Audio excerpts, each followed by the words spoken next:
Hello, y'all. I am back again for another video. So, sometimes it helps out a lot, y'all, when you look at some of these old crime cases, and it's a good idea to watch different versions of the video on certain crime cases because sometimes it's not that these people are so wicked, it's just that everything that was going on only makes it escalate. Okay, so with the Imani Moss case, she was a little girl. She was starved to death. She was beat, um, not just by her stepmother, but also by her biological father. It was some point where he was putting bruises on her as well, and allowing his wife, which was Imani Moss' stepmother, his wife was Tiffany Moss, and allowing her to abuse his biological daughter. But one of the things in the background of the case that I'm finding out is that the father, so fair use, y'all. Let me play this video. Let me play this video. So hold on. Good morning, my lovelies, my beauties, my friends. My name is Christina and welcome to my channel. If you're new here, thank you so much for clicking on this video. I really hope that you will subscribe, stick around, take a chance in hearing some things that I have to say. And if you are a returning subscriber, y'all already know, y'all are my babies. So good morning, good morning, good morning. How is everybody doing today? I hope you're all having an amazing day. So it is 2021. Hello, happy new year. How are you guys feeling? Let me know down below. Are you guys excited about the new year? Are you cautiously optimistic? Are you hopeful? Are you like, woohoo? How do you guys feel? Let me know down below. So in today's video, which is actually technically deemed a Cinderella story, this case, or I don't know where the Cinderella, I know that they actually use this term in the investigations and stuff like that, and they call it like a Cinderella case or a Cinderella story. And that is when you have a stepson or daughter that is involved in a situation like this. So I thought this would be a good one to talk about today. There is some very valuable lessons that I think that we can learn from this very unfortunate situation. If you guys have never heard the story. Hello, thank y'all for coming into the live. So I'm going to be talking about the Imani Moss case. She was the little beautiful girl that basically was starved to death and beaten to death. She was starved over an extended period of time. And so she was starved by her stepmother, Tiffany Moss. So the reason I want to bring up this case is because one of the things detectives do, I was watching this, not all detectives do this. Some of them will take one video. This old school detective said this on one of the crime shows. What he does is he watches the same video over 100 times. And he means this literally. And every time he watches the video, he gets something new out of it. So imagine this, you're a detective and you keep hunting for evidence. You're trying to find other videos, you're trying to find more written evidence, but it's all right there in the one video you have. All you got to do is watch it over and over. So every time you watch a video again, you get something different from it. And so that's basically what happened with me as I watched the Imani Moss. She's the victim, of course, and Tiffany Moss is the stepfather. I mean, the stepmother. I'm sorry, Tiffany Moss is the stepmother that basically ultimately caused her death in some sense because the little girl was at home with her stepmother a lot while the father was at work. So fair use, y'all. I'm going to be playing this video. And thank you so much for coming into the live. Please click a like. Thank you so much. And for those of y'all that got to go to work or go to church, you can always rewatch the live later on today. Okay, so it's no problem. I understand that some people click into the live. I do it all the time. I go into lives and sometimes I gotta go do something else and I just come back to it. So if you can hang in here with me, you will get a lot out of this video. Okay, so listen to this, y'all. Fair use.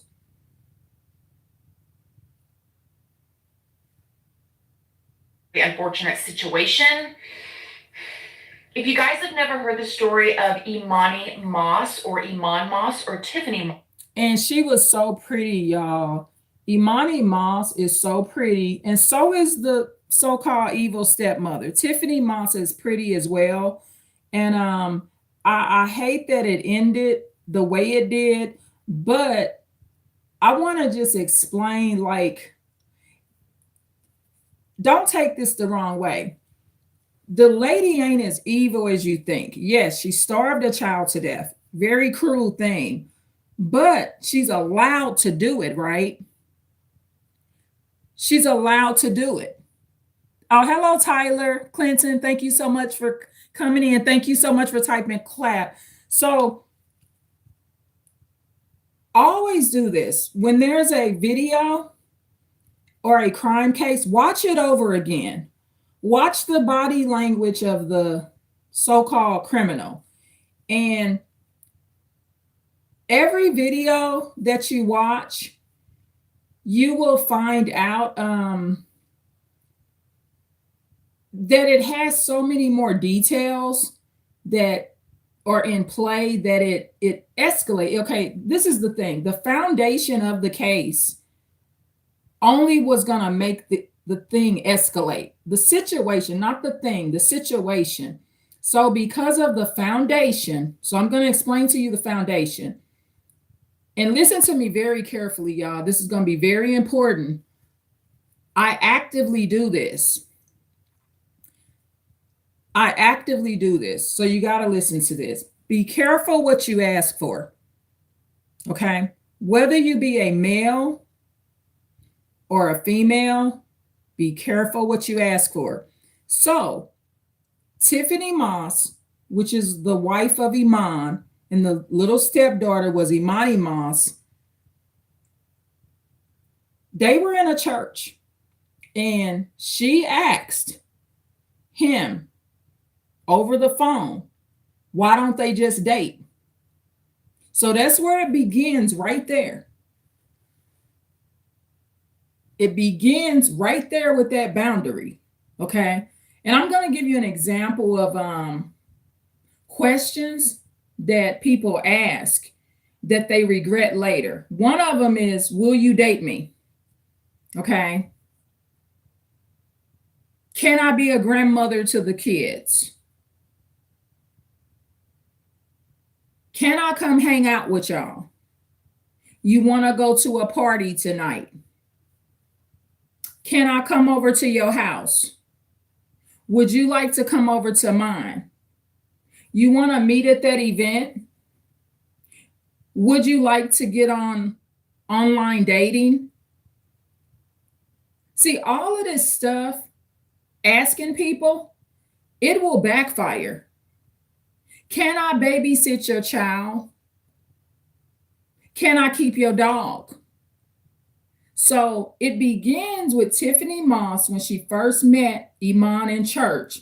And she asked him, she said, well, why don't we just date? Of course, he said yes. Ultimately, both of them will be in prison the rest of their lives, and Tiffany Moss is on death row. So it begins there. So when you look at these cases, look at it from how it begins. And this is where you're going to have your empathy for everyone involved, not just the child. Because the true way to look at these cases is to feel sorry for them all, because all of their lives are destroyed. The child being destroyed the most. Imani Moss, she doesn't even get a chance to grow up and be an adult. I mean, she died a horrible death. But her stepmother is going to be going to the electric chair because she's on death row, or the gas chamber, however way they'll choose to unalive her. And then her father, Iman Moss, he's going to spend life in prison. And he's the true cause of why all of this is happening as well. Now, his mother, Imani Moss' grandmother, she wanted to keep Imani. he said no. What they say in the Bible, a disobedient child does not live all his days. All he had to do was get a little girl to his mother. His mother wanted to keep the little girl. Okay, but this is another foundation. Iman, which is Imani's father, he used to beat on Imani's mother. That was a prior drug addict. Okay, so as I watch some of these cases, I'm coming to the conclusion that anybody that beat on one of your parents, if someone was beating on your mother, or they don't really like your mother, it might be best that they don't have custody of you. So right there, the child is put in danger. See, the thing is with the father, Iman Moss, he was not the protector. This is why when the Bible says men are protectors, they're not all protectors. He was not a protector. A man that's beating his child's mother is not a protector. So ultimately, he ends up abusing and allowing abuse to his own daughter, which was his wife's stepmother. Okay, so let me look at these comments, y'all. Wait a minute, where did some of the comments go? It's like some of them just vanished. Okay, it says, this is not balanced. So, hold on. So little Italy Black says, this is not balanced.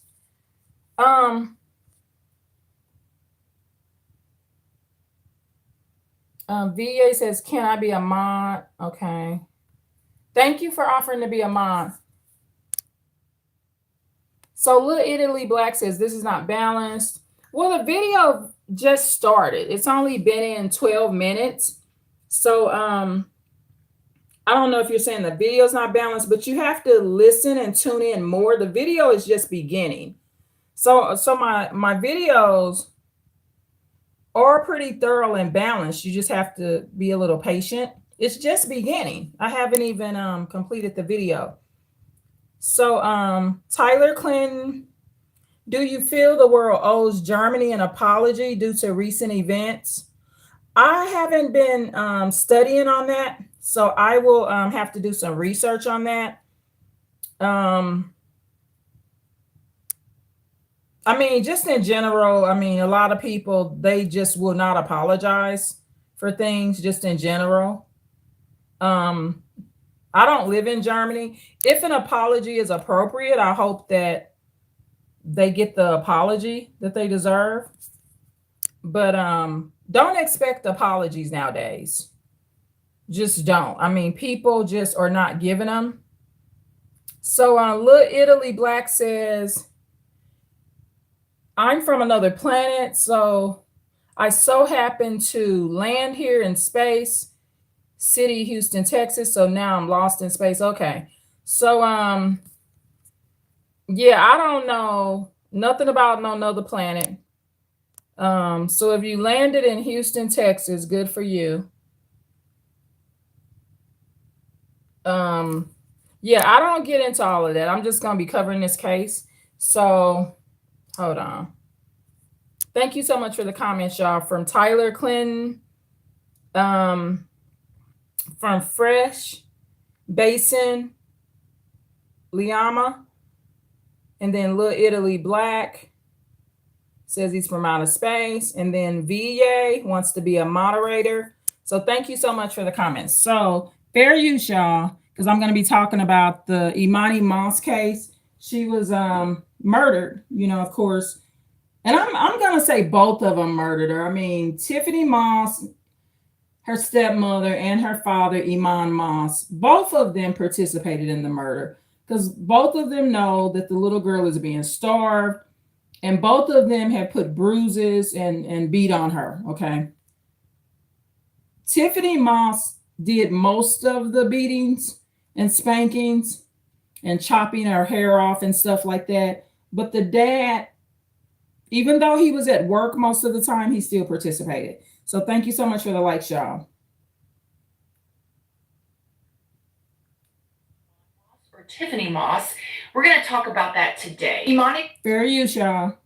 Moss was born in April of 2003 to her father, Iman Moss, and her mother. Now, I think it is so cute and adorable and special that she was obviously named after her father. She was Imani and he was Iman. And I just thought that that was so beautiful and so sweet and so precious. Imani ended up living with her father full time. According to her father, her mother had issues, substance abuse issues, and signed over her rights and basically. So this is the biological mom. So so Christina's talking about the biological mother of Imani Moss, because I'm trying to go back into the history of why it even went down in the first place, so we can educate ourselves, so we just don't look at these cases like, oh, this is the devil. So when you really start delving into how it even began, like today was the first day that I found out that Tiffany Moss, which is the stepmom,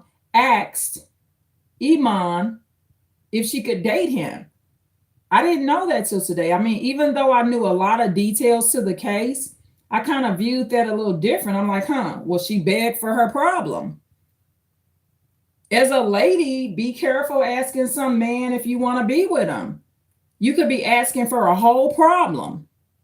Now, look, she's going to be going to the death chair because she's not meant to be a stepmother. She did not have the patience or the correct attitude and maturity to be a stepmother.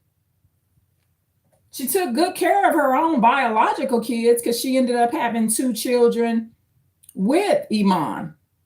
But she was very cruel to Imani. I mean, Tiffany Moss, the stepmother, and the biological father, which was Tiffany's husband, they didn't like the little girl.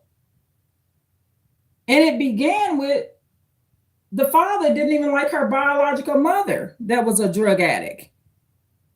So thank you so much for the likes, y'all. So fair use, y'all. Abuse issues and signed over her rights and basically just left her. Now, it was asked if Imani ever had a relationship with her mom, and he said it was more like her using the key as a pawn. And so eventually, when he got full custody of her, the mother went off, allegedly disappeared, and was never in her life again. So now Imani is being raised by her father, her single father, Imani and Iman. So cute. So he began as a single father. Okay, so Iman, which is Imani Moss, biological father, he begins as a single father. So he's going to church and he meets Tiffany at church, but he begins as a single father himself. And you know what a lot of single fathers do, y'all? They looking for a babysitter. That's what they be looking for. Single fathers, I met them. Most single fathers I won't date because of this particular reason. They are looking for somebody to keep their child. And they will tell you that right up front. I was in a situation like that where a gentleman, he offered marriage. I said, well, why do you want to marry me? He said, so I could take care of his kids while he works. I said, no, that's not the reason I get married. Now, the thing is, when someone marries you, they should be marrying you for you, not so you can keep their kids. Now, them having kids, if you want to be the stepmother, that's fine, or a stepfather. But no one should tell you, well, they should tell you that that's why they're marrying you. They should be honest with you. I did not marry that man. He raised his children as a single dad. Both of them, when they grew up, was kind of abusive towards him, telling him they hated him and stuff. So I ain't miss out on nothing. I got the update on it. They live out of state now. The biological mother had passed away, but, you know, I'm just giving an example. You know, it's a lot of single mothers or women that are not in a relationship that are raising their kids. They looking for a man, not necessarily a babysitter, right? But a man, he looking for a new mother for that child. And that's just the truth of it. So you have to beware of single fathers, because most of them are looking for a babysitter, especially if they have a young child. Okay. So fair use, y'all. So Tyler Klin says, well, you need to actually give them the time of day. So what do you mean? Give who the time of day?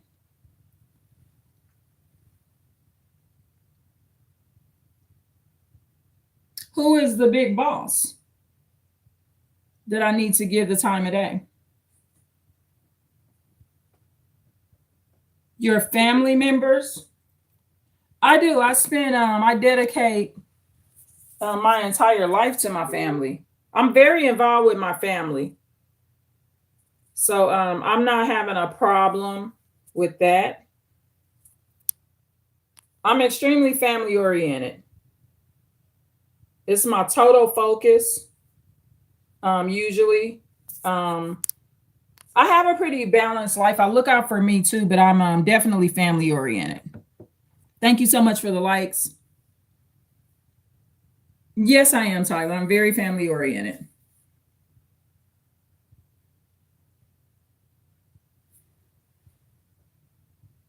One of the reasons I do this channel is for my family, so they can learn as well. And I'm family oriented. That's why I don't sign up for everything, right? So like I was mentioning with that particular man that wanted to marry me, this was many years ago. And he said it was so I could watch his kids. I have to not be in those situations. So I'm looking out for my family and myself. Yeah, my family sees me. Okay, so fair use, y'all. Let me finish playing this video so we can talk about little beautiful Imani Moss. She was such a pretty little girl. I wish it hadn't ended that way, but I'll be giving some helpful tips and the way I look at things to help you out a lot. So cute. Teachers who knew Imani said that she was so precious and so sweet. She was very outgoing. She wanted to be best friends with everybody. There was even like a little story that was told where Imani tried to befriend the class bully, but the class bully kind of turned her down. But yeah, she tried. She was the type of person that just wanted to be friends with everybody. Very, very active and outgoing. Now, Imani would frequently attend church with her father, Iman, at Freedom Christian Church. They would go to church all the time. They had lots of friends there. They had family members that went there. And I'm just going to give you a piece of advice. Okay. The church per se is not necessarily the best place to prevent a future crime. Okay. And this is why. The church is a good place to get your life together. It's a good place to find a husband or wife. It has many good things that can be inclusive of a good church. However, when a church is involved in any way, it's a Christ-like attitude, right? It's a be nice to people. So the church, they're not the feds. That's not the FBI location. The church is also not the police station. So a lot of times you will oftentimes hear within these crime cases, church will come up. And sometimes that's why it escalates out of control, because for one, in a lot of churches, people may see the red flags of something, but they don't say anything. So that's why I'm saying church is not necessarily going to be the best place to prevent a crime. Please understand that. And how I know that is I've watched too many cases where the whole thing starts in the church in the first place. Tiffany and Iman, the father and stepmother, they was going to church together. Now they in different prisons, one on death row, one doing life. But it all began right at church, right? Because I've said this before in other videos. Church alone does not change you. It's just a building. The church cannot make you. If it's truly in your soul and you got hate in your soul and you a horrible stepmother and a horrible father, the church cannot necessarily stop that. You have to stop it. The church teaches you that God is going to stop your problem. The church is not a place to truly prevent a crime because they don't teach you that you stop it. Don't start at child. It teaches you to pray for someone else to do it for you. And that's very negative when there's going to be a consequence of a future crime or murder or serious harm to someone. So just keep that in mind. That's the downfall of church. So what you have to do to offset that is understand that. Don't think just because you're going to church or you meet somebody in church, you or someone else won't end up in a gravesite. Because church is a breeding ground for abuse. Keep that in mind. The whole church will sit up and know that that man or woman gonna kill your child and they won't say nothing. They'll just go home and pray about it. Some of them ain't gonna pray for you at all. So the church is a breeding ground, and that's where this case began. It began right at the church. I kind of like overlooked that. I watched this case regarding Imani Moss for many years, and I just decided to watch Christina's video on it. Okay, so fair use, y'all. Thank you so much for the likes. The children's church area and play and run around. In 2007, Iman met a woman named Tiffany at his church. One of their mutual friends introduced the two, and Tiffany was allegedly in school at the time. She was going to college, so she would be in church a lot, and sometimes she wouldn't be there, and he just figured it was from school and stuff like that. And they were friends, and it was nothing romantic at first. But as time went on, they started going out to lunch in big groups, after church. Any of you guys that ever waited tables, you know how it is. On Sundays in the afternoons around 1 or 2 o'clock, you get a big flux of the church people, right? People coming from church to go out to eat. And they were in one of those groups. So they just became more friends and they were hanging out a lot more. It was said that Imani was very comfortable around Tiffany, and Tiffany was very nice to her. Tiffany had no kids of her own at this time. Okay, that's a red flag right there. Imani felt comfortable with Tiffany. Okay, so at the end of the day, Tiffany's not a real mother. Okay, so it's always a red flag. Let me explain something to you. Anybody that's not the biological relative of a child that you have can hurt your child. The real parents do it nowadays. That's been happening since the beginning of time. So keep this in mind. No matter how horrible of a person or a lady that you think Tiffany Moss may be, because it is, she's a horrible lady for what she did to the child. Never forget this, okay? She just wasn't a good fit.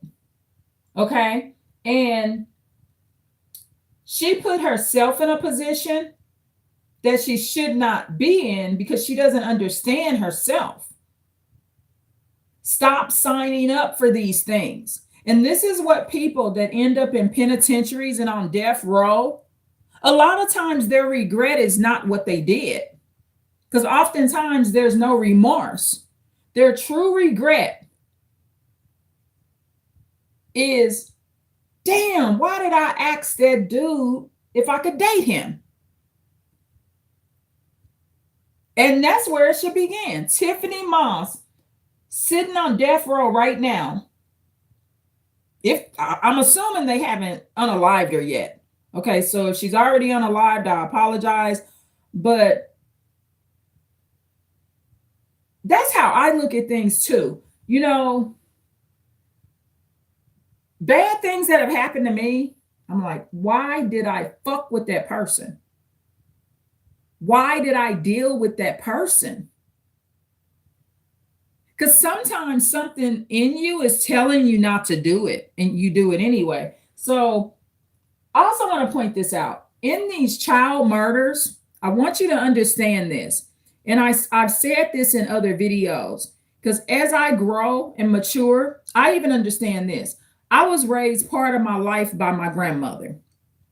I say this on a regular now, because as I mature, I'm able to understand that my grandmother's residence was not necessarily the best placement for me. I don't believe it was. I also believe that there could have been potentially other people that wanted to keep not just me, but my little sister. I know for sure one person wanted to keep my little sister, and that was Nell Carter. Famous Nell Carter, remember her? She used to come to my grandmother's restaurant. She wanted to take my little sister and finish raising my little sister. When I look back on that, I could say this from an adult perspective, that Nell Carter already picked up on that neglectful environment. The environment me and my little sister were in at my grandmother's restaurant was very neglectful. So whenever you see child murders, don't focus on the horrific crime. Remember this, the child was in the wrong placement. And it's not that child's fault, because the child cannot choose what placement they're going to be in. The parents do, the step parents do, and the state does. CPS and the state kept sending Imani back in this abusive situation. She was staying with her biological grandmother on her father's side. Mom was keeping Imani. They could have just left the little girl there. So see, the thing is, the reason the murder happened is Imani Moss is at the wrong placement. And that's when you sit and look at Tiffany, I'm sorry to say this, Tiffany's a murderer, but she's being victimized as well. When everybody know you beating on a child and starving a child, including their own daddy, and they keep allowing you to do it, both are being victimized, the murderer and the child, because no one's protecting either one of them. Tiffany understands that she was not protected, even by her own husband. He just was at work.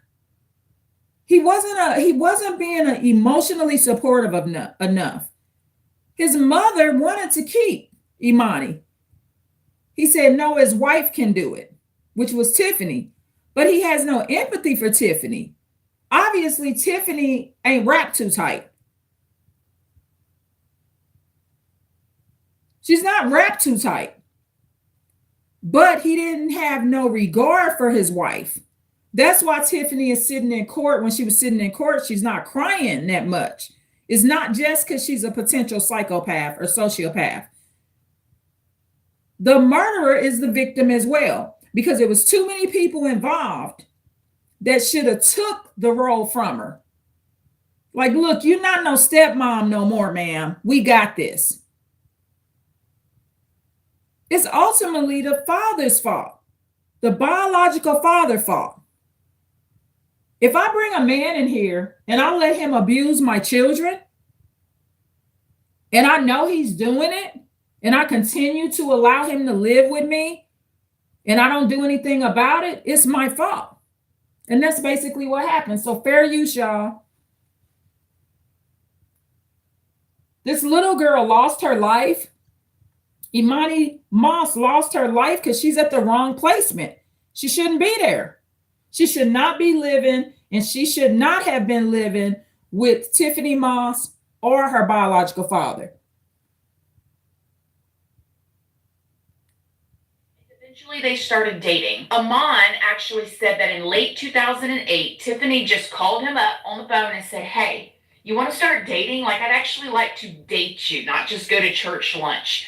And Amon was like, sure. I mean, he was a single dad with just him and his daughter. He meets this woman that has no kids, never been married, anything like that at church. They get along great. His daughter gets along great with her. Everybody knows everybody. So he thought that it was perfect. Amon and Tiffany started. See, perfect. See, because it went down in the church, right? And see, that's what church is about. Sometimes it's like a fantasy island environment, right? Literally, I attend church, y'all. I do. I attend church. So don't think I'm a church basher. But I understand that it is not a place that's protecting me per se from a murder. Unless I'm at church and there's a, crime happening and they get security involved. I attend a church here and there where there's security involved. So yeah, in those type of situations, I'm protected. But when it comes to a domestic violence, a potential husband, a son or daughter abusing me, my neighbor, I got to go through the police for that. The police department are my protectors, not the church. I can notify the church and tell my pastor what I'm going through, and my pastor will pray for me. Okay, but that's all he's going to do for me. Hey, his prayer may work, but the pastor is also going to tell me, Miss Irene, you need to get the police involved. Okay. The church will protect you that way. But you just heard Christina say it on her video. It was like a perfect situation. And that's what churches look for their members. So you can show the church and prove to other members that the Lord is working in your life so that the church can get more members. So in that sense, church can become like a fantasy island type place. So if you keep that in mind, you will be able to protect yourself more.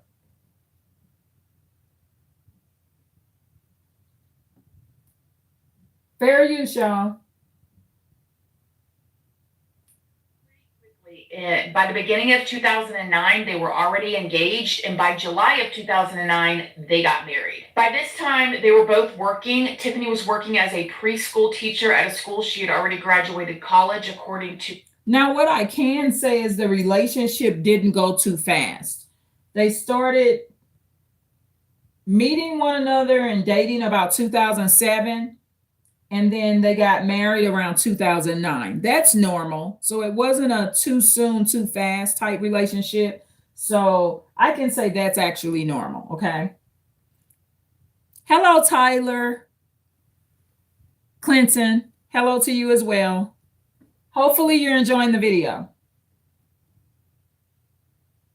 Preschool teacher at a school she had already graduated college, according to her. And Amon was working 2 jobs. He was working a lot. They were making good money. They were having what they considered a good life. They lived in a home, just them 3. And then in 2010, Tiffany finds out she is pregnant with a little boy whom they end up naming Tristan. So now they have this home. It's Tiffany, Amon, his daughter Amani, and now they have a little boy named Tristan. So this is the thing. Everything's looking perfect. And I could say he vetted properly in a way because he looked at how Tiffany, the stepmother, was treating his biological daughter. So he's like, okay, well, I want to have kids with you. So he vetted it properly as far as that but of course, a person can put up the facade. Okay. So once he starts having kids with her, she takes very good care of their biological kids, but she continues to abuse Imani, her stepdaughter.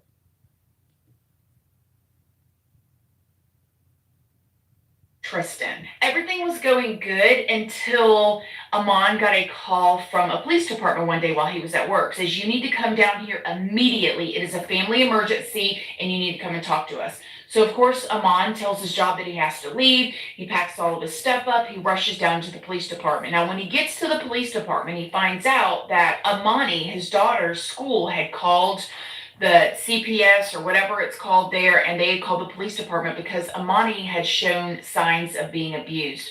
Amani's. Now, no disrespect, y'all. May my grandmother rest in peace. But I am going to say this about Iman, the father. He kind of remind me a lot of my grandmother, okay? And when I say that is he was like a workaholic. He was working 2 jobs. And all this abuse is going on. People are being starved at the house, and he's always at work. No matter what videos you watch on this little girl, Imani Moss, that got murdered, they will repeatedly always say he was at work. My grandmother was like that, y'all. My grandmother, we had a living area, or we had an apartment that was over the restaurant. The restaurant, my grandmother's restaurant, in total was about 8,000 square feet. Okay, it was basically like 4 townhomes in one big building. So you had a house part, you had the garage, you had the cooking area, you had the lobbies, you had the dining areas, restrooms, the parking lot, storage areas. There was just so many different, sections of my grandmother's restaurant in St. Louis, Missouri. But one of the things I can say, and this goes with the neglect, right? No matter what, I could be assaulted, and I was actually assaulted at my grandmother's restaurant by my own mother when I was a teenage mother. I was assaulted by my own mother that I never asked to come over. I guess my grandmother contacted my mother to come help me when my daughter was about 10 days old. So I ended up assaulted. And I was in the hospital for this assault, y'all. I ended up having a pulled muscle in my side because my mother had pushed me through a room and I went flying. I was a little bitty little thing. And I was talking back to my mother. Okay, but not cussing or nothing like that. But my mother was being very abusive. She had a nasty attitude, and she was verbally and emotionally abusing not just me, but my friend that was there with me, helping me with my daughter. And so, with that being said, I'm pointing this out to say this. Not one time did my grandmother come upstairs. And I was assaulted at that restaurant more than once. One time I was assaulted by what you would consider kind of similar to like a cousin. She was on some drugs. I didn't know it at the time. She was on a little cocaine, had a boyfriend that was on cocaine, and I was asleep when I was pregnant. And I didn't hear her knocking on the slide door. Next thing I know, this particular female that's like a family member to us, she kicks the door down, takes that door off, and she comes on in while I'm sleeping. With any assault that I experienced at that restaurant, my grandmother never came upstairs. She would send someone. My little sister was always good with going to get help. But that's how Iman Moss, the father, he reminds me of my grandmother. He's always at work and he's not around enough and checking in. Because all of this is happening under his watch, so he's responsible. It says, you ever been assaulted while out alone? Tyler Clinton asked it. Well, I got it's crazy. I even did a video about it. I got dog robbed, y'all. I had an incident within the last couple of years where an evil man, he had a dog, and something told me to go the other way. I was not assaulted, but I did get robbed. And fortunately, the dog had more sense than the dog dad. So I haven't had much of a problem while out being alone. So the assaults I've had are in like domestic violence situations. And like I said, at my grandmother's restaurant. So usually I'm out when I'm out alone, I'm fine. So Tyler, Clinton, you said, do I take it? What do you mean, do I take it?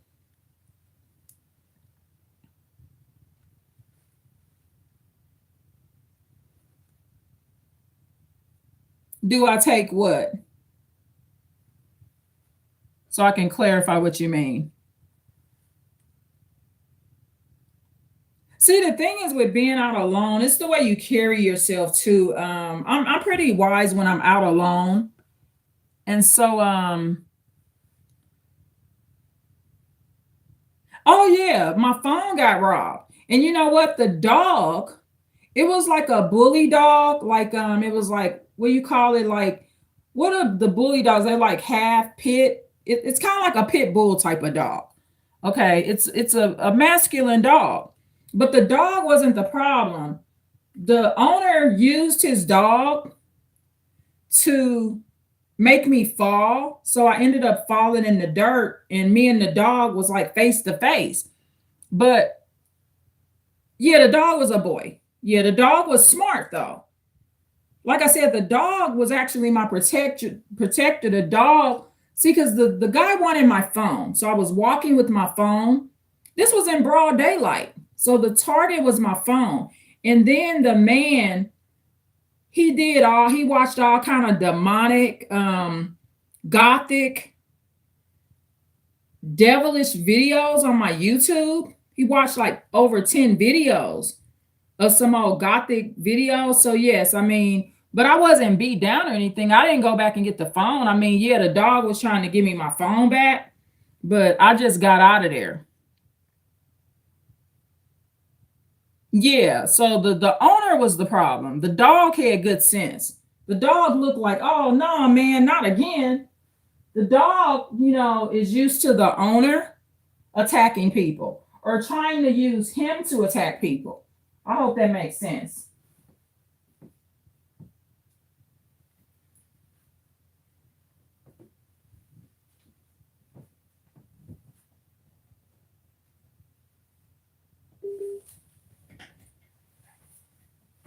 Yeah, so I just be careful. I don't go out so much late no more. And I try to go out like with family members and stuff.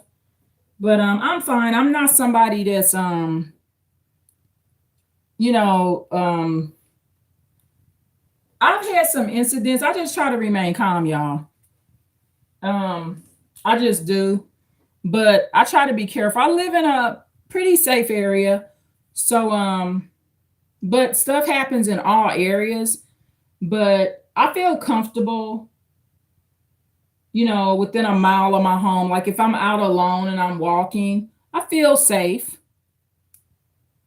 Sometimes I'll take a little weapon with me just for security purposes. No guns. I don't do guns. So yeah. So fair use, y'all. Let me start playing this video. And remember, we're talking about the little girl Imani Moss, this little beautiful girl that got killed years ago by her stepmother. I know, huh, Tyler? Clinton. Damn, I agree. They had called the police department because Amani had shown signs of being abused.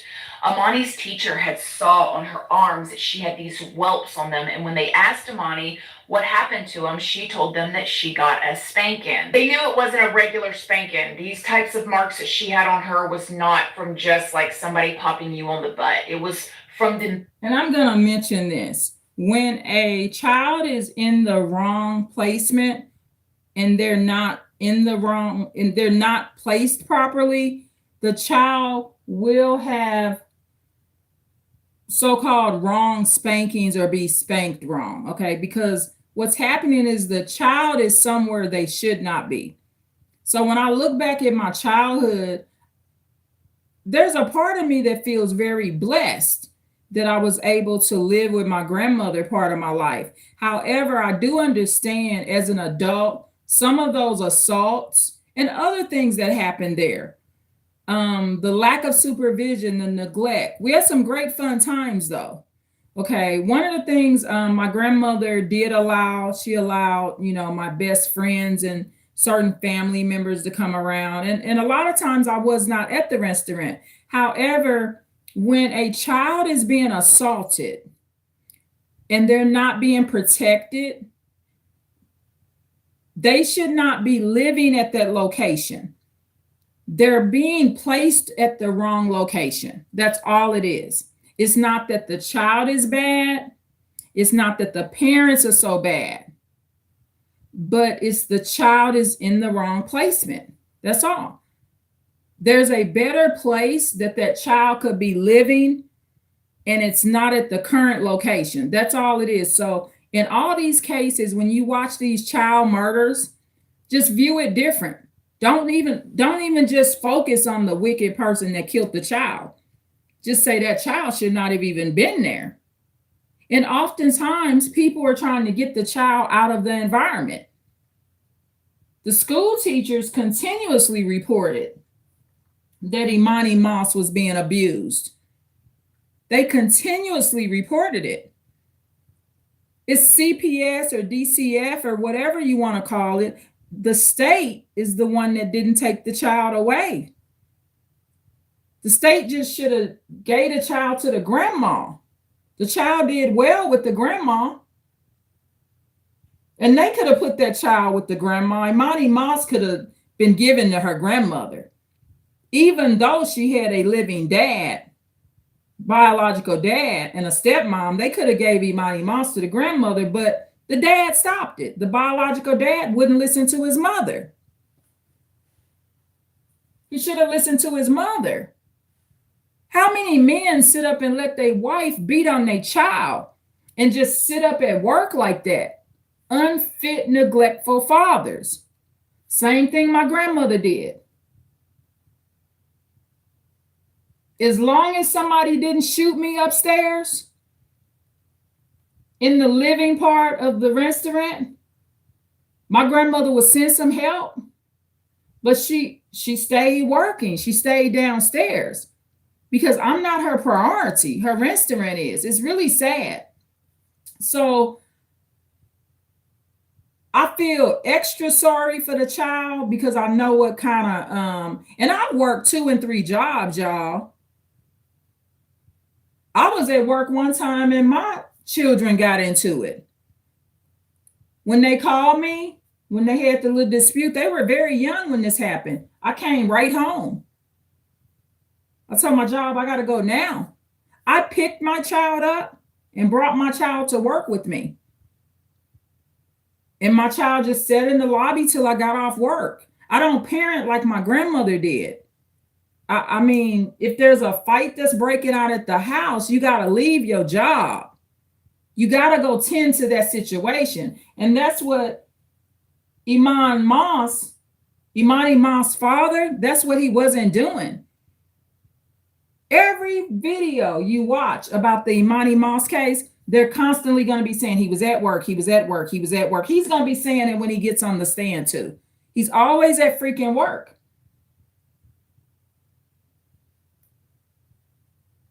Fair use, y'all. Just like somebody popping you on the butt. It was from the metal part of the belt is what she had got beaten with. And Imani told the police department that she got in trouble because she didn't do her homework. So a full investigation. Tyler Clinton, let me see.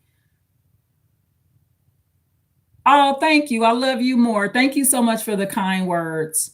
I appreciate that. That was very kind of you to say. Was started and they actually arrested Tiffany. Tiffany was the one that had beat her for not doing her homework, according to Imani. While you were at the police department, did you find out? And the stepmom beat her for not doing her homework. And keep in mind, Tiffany Moss was actually a school teacher as well. You know, people don't use logic. It's like, ma'am, do you beat the kids that you teach in class when they don't do their homework properly? But she didn't take her same energy that she had when she taught school. She didn't bring that to her home life. You know, she just didn't do that. Wife had been accused of and now they're questioning the dad in court right here. And remember, when the live ends, the video that I'm going over, that I'm doing the fair use reaction on, I actually put that video in the description box so you can watch the original video that I'm watching as well. Your child. Yes, when I got down there. Well, when they went into investigation and they dug deep into it, the courts were not happy. They did end up giving Tiffany a plea deal, though, for 5 years probation. So now she's on 5 years probation for doing this to her stepdaughter, abusing her stepdaughter. She loses her job, obviously, as a preschool teacher. She cannot have any kind of child abuse, neglect, or anything like that. Any kind of violent charges on her record, and still work with children, which is scary to think about anyways. But nevertheless, so she lost her job, and now she's on 5 years probation. And according to Iman, things got really tense around the house. So then what happened was the courts came and they removed So Tyler Clinton. So okay. Yeah, you already removed those comments, so you already know what I was gonna say. So thank you for catching it yourself, okay? Everyone just please be respectful in the comments, okay? Thank you. Because I don't like to block people. I don't want to do that. Okay. So fair use, y'all. out of the home, and they put her in the home with her grandmother, which was Amon's mother. So Amani stayed with her grandmother for 6 months. And during this time, Amon and Tiffany had to do like all of these, anger management classes and in-home counseling and all this different stuff, which they did do. And these CPS workers, y'all, they can leave this child with the grandmother, right? Don't think it can't be done. So when they first found out that the stepmother, Tiffany Moss, was abusing her stepdaughter, Imani Moss, they put her on 5 years probation, and she also was no longer allowed to teach school. So what happened was she developed a grudge against Imani too, because Tiffany Moss felt like the little girl ruined her career. Okay, so she didn't like that. See, that's the thing. Somebody has snitched on another person. They've snitched, they've told it. Imani Moss, even though she was a beautiful little girl, she told on her stepmother. So the worst thing they could do is put that child back with the abuser. Because you know that old saying, snitches get stitches, snitches get stitches. It's true, y'all. So they don't have no regard for this child. They put the child back in a dangerous situation. So Imani Moss, during that time, she spent 6 months or more with her biological grandmother on the dad's side, and the little girl did very well. If I was the case manager, I would have left that child with her grandmother. Now, in this case, this child is better off with the grandmother, in this case, okay? Because this grandmother is actually attentive, okay?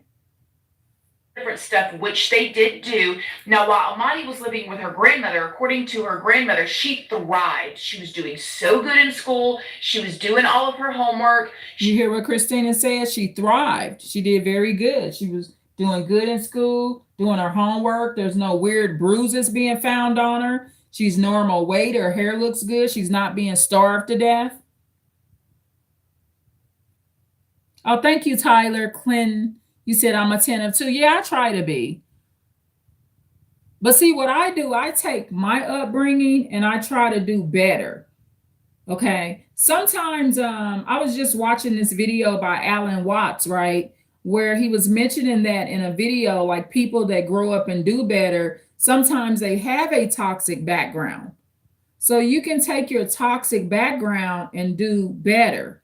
So if I feel like there was assaults going on when I stayed at my grandmother's and I wasn't treated well and I wasn't protected in certain ways, I can run my house different. Bet nobody do nothing here to my kids. I'm telling you, I don't play that. Like if I'm downstairs, I have an upstairs and downstairs. If I'm downstairs, matter of fact, I'm so protected, ain't nobody gonna be up here to beat on my child. You know, my grandmother, she owned a business, so there was more people around and strangers and stuff. I don't roll like that. I'm very protective of my environment. And if a fight breaks out in my home and I hear about it, I'm going to do something about it. Like I said, it happened in my house before because kids will fight. When I got the call, I went and picked up my child. I took my child to work with me when the kids got to fighting when I was at work. So it can happen. But, you know, in this case, the assaults that I'm speaking of at my grandmother's restaurant, these were adults assaulting me. And my grandmother, she never one time came upstairs. And it's not okay. See, the thing is, when my grandmother was my legal guardian, and believe it or not, even though my mother gave birth to me, since my grandmother decided to be my legal guardian and I live with my grandmother, it's not okay that my mother come to my grandmother's restaurant and assault me when my child is 10 days old. It's not okay. It would be like if I'm keeping a family member's kids. Their parents, their biological parents can't just come beat them up for no reason. All because the child has an opinion about something. I was not even aware that my mother was going to be coming. I didn't invite my mother to my grandmother's restaurant. I think my grandmother suggested that my mom come help or something, is what I suspect. However, there was no communication. My grandmother should have, you know, had a little meeting with us and say, look, your mom wants to help you. There was no mediation and communication. Nobody even is aware that they're getting ready to see one another. I was in a complete shock when my mom came upstairs in the living quarters of the restaurant. I just was. And so I'm using that example to say that's what Iman Moss did with his family. He basically like a man version of my grandmother. He at work. He worked more than one job too. And that's fine. We have to work. But a job does not mean you don't check on your family when there's a crisis or an emergency. If the kids get to fighting up in the house or some adults are coming in assaulting the kids you have legal custody of, you have to handle that situation. And I don't mean handle it by beating or killing anybody. My mother was not even told not to come back to the restaurant. But she also never came back in the living quarters. I don't know if it's because my grandmother told her she can't come upstairs anymore. She never showed back up in the living quarters. So maybe that was a boundary that my grandmother would have told her that she couldn't do anymore because of the assault. So once my mother assaulted me when I was a teenager, she never came back in the living quarters of the restaurant. That was the last time that she was up there. And that could be because my grandmother said, you know, I don't think it's a good idea. You know, when you come sit in the dining room. She might have told my mother that, okay? It looks like she may have. I wouldn't know that part. I only can assume on that. So fair use, y'all. Good in school. She was doing all of her homework. And remember, this is Christina talking about when Imani stayed with her grandmother and how good she was doing. Lots of friends. She was running around playing. She was eating good. She was alive and happy and thriving. Imani's grandmother begged her father, which was actually her son, to just let Imani live here. Just come and let her live here. She doesn't want to go back home. She's not comfortable there for whatever reason with Tiffany, the things that are going on there. And in this case, this was the correct placement. Where Imani Moss should have been allowed to live is with her grandmother on the father's side. That's where she should have been allowed to live. So in this case, it's a little unique because we actually know where the better placement would have been. You know, like in my case, with my grandmother, the way I was raised, I don't necessarily know per se where the better placement could have been per se. I mean, I could come up with some ideas, but I don't have an exact location. But in this case, there's an exact location because Imani Moss had the privilege of staying with her beautiful grandmother on her father's side, and there was no problem. So in this case, it's really sad that this little girl ended up having to be killed by her stepmother and her father. And I'm going to include her father too. He killed her too because he was putting bruises on her as well. And he was allowing it. He knew that his daughter was back in that room in all kind of piss and doo-doo, and it was horrible. She's living in horrific situations back in the room and being actively starved to death. And he's allowing it. So they both killed her, the father and the stepmother, Tiffany Moss. You'd be crazy now.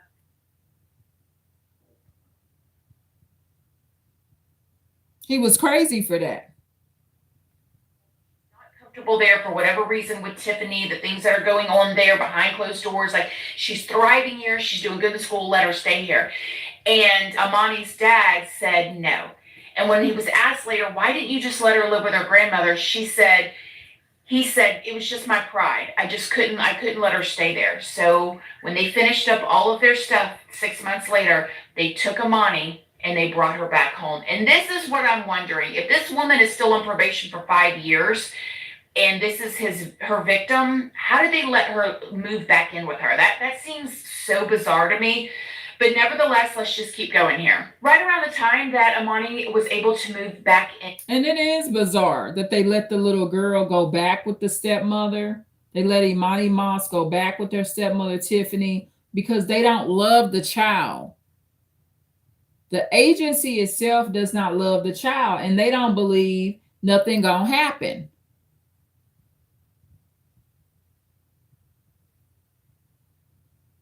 With her father and her stepmother and her little brother, Tiffany became pregnant again with a little girl named Emma. So things started getting really tight and tense here. Now Tiffany cannot work. Okay, she's also on probation for 5 years. The only person that's working is the father, which is Iman. He's working 2 jobs. He's working his butt off. I mean, he said that he felt like he just. Here we go. Here, Iman working 2 jobs. You hear it? I just talked about this job stuff. It's fine that he working 2 jobs, but he has to tend to his family sometimes too. This is an emergency crisis situation. So this is the thing. Tiffany Moss, she was a school teacher, and now she is a housewife at this point because she's on this 5 years probation, so she can't teach school. So what this is doing is taking her out of her element. Tiffany Moss is a career woman. That's what she was.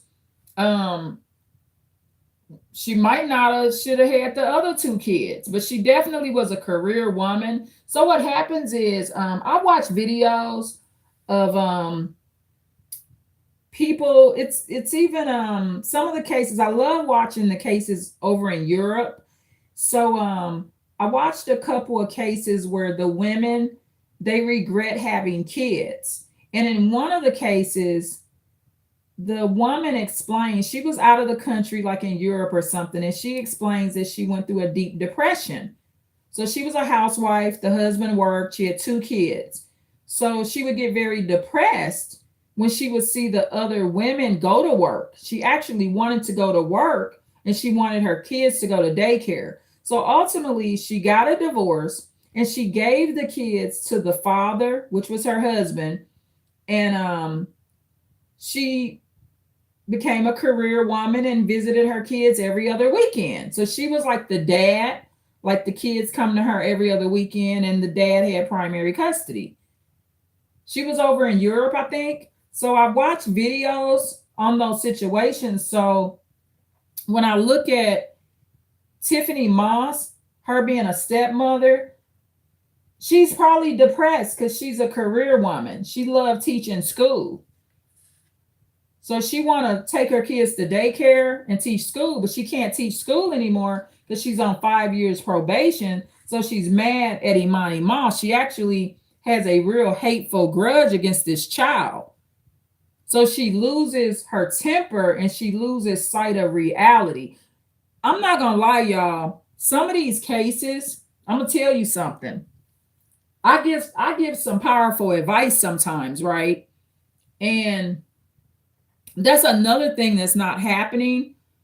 Tiffany Moss, it sounds like the stepmother, it sounds like she didn't really have anyone to open up to. And I'm not gonna lie, when I watch her in court, if I would have been in her life and I could have been someone that's around her, I could have prevented this murder. Because for one, I would have told her. See, I know when a homicide is getting ready to happen. I already would have told her, you're going to kill that little girl. Go let that little girl stay with her grandmother. See, I would have been that type of friend. And I would have told Tiffany Moss, because if you don't, you're going to lose everything. You're not going to have a husband. You're not going to have your 2 biological kids. And you're never going to be able to go back to work because you're going to be on death row or in prison. Tiffany Moss did not have me. Okay. And sometimes I wish when I look at some of these cases, I'm like, gosh, I wish I could have been her friend. Because see, I would have gave her that not empathetic advice, but narcissistic advice. See, because I'm an aware empath. So I can give her the advice that will save her and that child. And what I would have told Tiffany Moss, you need to look out for yourself because you're going to kill that child. You don't like that child. Let that child go stay with her grandmother.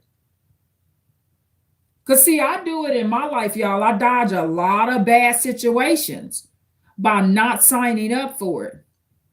I can look at a child now and tell if that child is going to be abusive, they're going to be an asshole. I don't deal with too many kids, y'all. I deal with my own, but I'm very, very cautious now of giving my life to another child. Very, very cautious.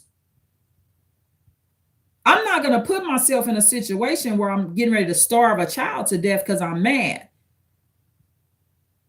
See, the same advice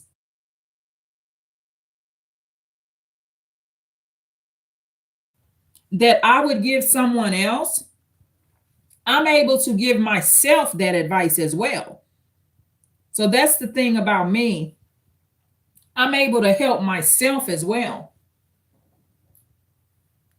Tiffany Moss tried to give up her life to be a stepmother and a mom, and now look, she on death row. Not a good situation at all.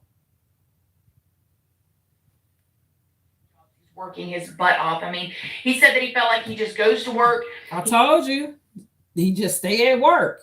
Iman Moss, he at work, y'all. He has a break in between. He eats. He goes to his second job. He did have weekends off, but when he had the weekends off, he would, come home. And he takes a break in between. Now, his break needs to be going home. Yeah, he come home on the weekends. He's not checking in enough. I already was raised by this type of person, so I already know what the workaholic thing is. And when they don't know how to check in and make themselves present and seen, it's just not good. It's a very unhealthy environment for kids, y'all. Watch all the kids and take the load off of Tiffany. And Tiffany would go out with her friends. She'd go out partying. She'd go to her mother's house. She'd go do whatever. She was just like, take these kids, and she would like run and bucket and leave him there with them, which he was totally fine with. He was like, he wanted to spend time with his kids because he worked all week long. And so it worked out for him in that way. Well, because they were so tight on money, at this time, they end up moving back in with her mother. So his mother-in-law at this point. So now they're all living in this home. They live here for a while. It's super crowded. Again, it's tense. She can't work. There's 5 of them plus her mother, 6 people living in this little house. And so they were able to save up enough money to get an apartment in an apartment complex, and they all move out and move into this apartment. Now, when they move into this apartment in 2012, the apartment complex worker called the cops because they said that Imani was saying that she did not want to go home. I guess she had gotten off the school bus. So the cops are back involved again. But see, the cops, the police department, they don't have the authority to place the child. Okay, so the cops, they're doing their job, but CPS or DCF or whatever you want to call them in that state, they're the ones that have to place the child. This case is real simple. Imani Moss should have been with her grandmother, which was her biological father's mother. But who stopped that is the state and him. He wouldn't allow his mother to keep his child. He said his wife can do it, even though it's clear his wife can't do it. She's doing a bad job at it. Tiffany Moss is doing a bad job at it. She's not cut out to be no stepmother. She had empathy for her own kids, and she didn't treat her own children that way. But she's highly narcissistic, so she had a small window of empathy, and it went towards her own kids. And it's sad because she was good to her own kids. Tiffany Moss, there was no history of abuse towards her own kids.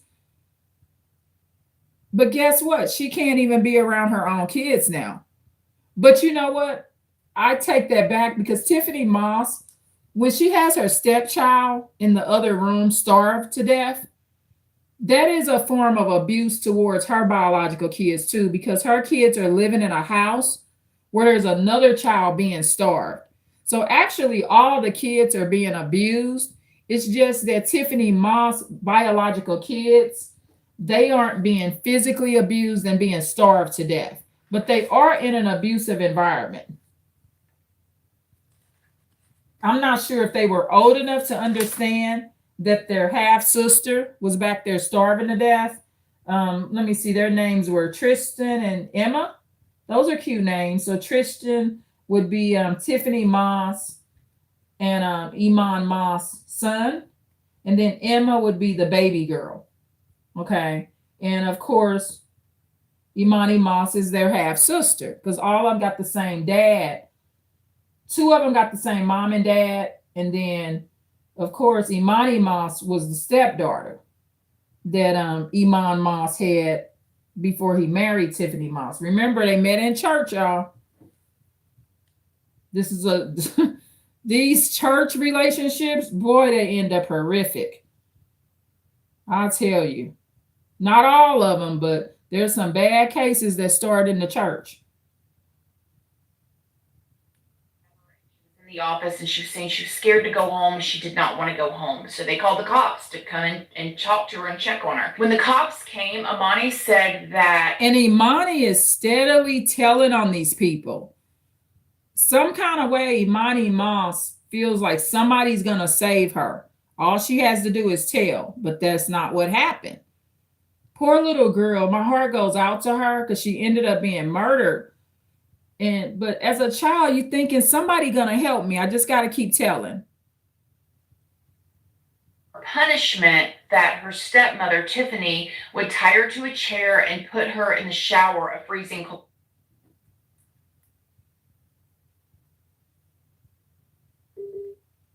Just chuck it up as, you know, maybe it didn't happen. They just didn't have enough evidence to do anything. There was different times that the cops were called, and it was said that she was scared for whatever reason. Hold on, I had a little technical difficulty, y'all. So hold on, let me rewind that. Now, when they move into this apartment in 2012, the apartment complex worker called the cops because they said that Imani was saying that she did not want to go home. I guess she had gotten off the school bus or whatever, and she was in the office, and she was saying she was scared to go home. She did not want to go home. So they called the cops to come in and talk to her and check on her. When the cops came, Imani said that for punishment that her stepmother, Tiffany... Tyler Clinton, you said you love me. You know what? This is the thing with love. So I'm gonna teach you what love is, right? So if you really love me, stop typing the obscene stuff. Like I can read your messages like take off my shirt, and you've removed those messages, which thank you for that. But you know, if you love someone, treat them kind. Okay. Love is not just words. Okay. So thank you for removing the bad comments, but you know, I'm feeling some kind of way right now. I'm actually trying to do a live and you're telling me take off my shirt, my clothes. Come on now. That's not love. That's abuse. Okay. So just be mindful of that. Love is not just words. Okay. Oh, thank you. Thank you for saying I'm beautiful. I appreciate that. I work to have a beautiful heart.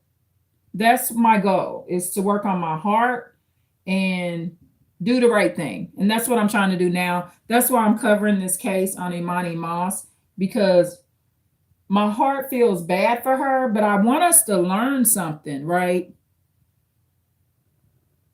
Let me see. You're abusive if you don't want to help me finish.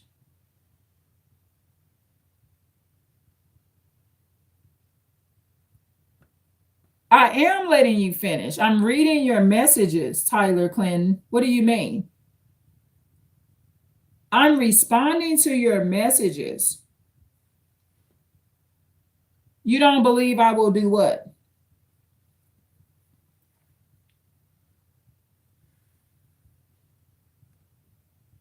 And I'm not being abusive to you right now. You have not seen my abusive side, okay? So trust me, I'm not abusing you right now. I'm being quite kind. Here you go. You telling me to not have anything on.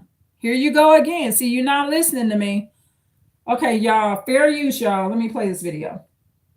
That her stepmother, Tiffany, would tie her to a chair and put her in the shower, a freezing cold shower.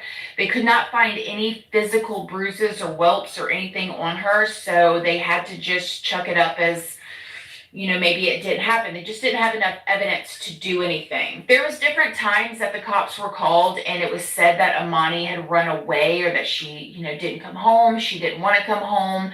She was scared for whatever reason. Look, Imani, she was a fighter, y'all. Imani Moss, may she rest in peace. She's definitely in heaven. So she's running away. She's telling, she actually wants to live. This is a little girl that had a fight for her life. She fought for her life. That's the way a child does it. When a child tells what is happening and they run away from this type of abuse, because she was a very young girl. She wasn't even a teenager. So this is not a teenager that's running away for some peer pressure. This is actually a child, a young child running away from actual abuse.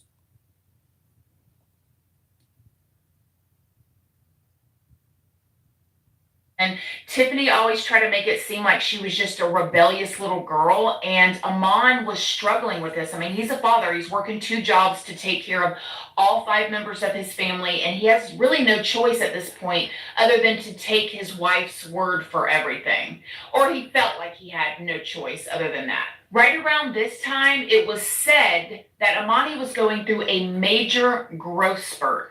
Her father, Amon, testified in court that when he would be home on the weekends, she would eat constantly. She would just gobble up everything, eat. Yeah, because what's happening is when her dad is home on the weekends, see, because her stepmother's starving her during the week.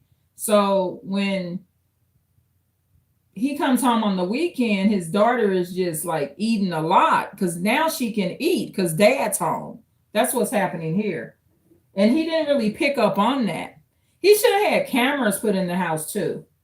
That's another thing. If you got people, if you're going to be leaving your kids with people, get cameras, y'all.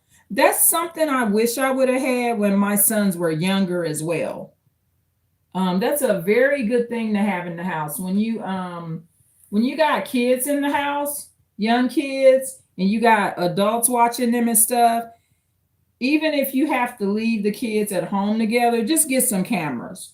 It will prevent a lot of problems, y'all.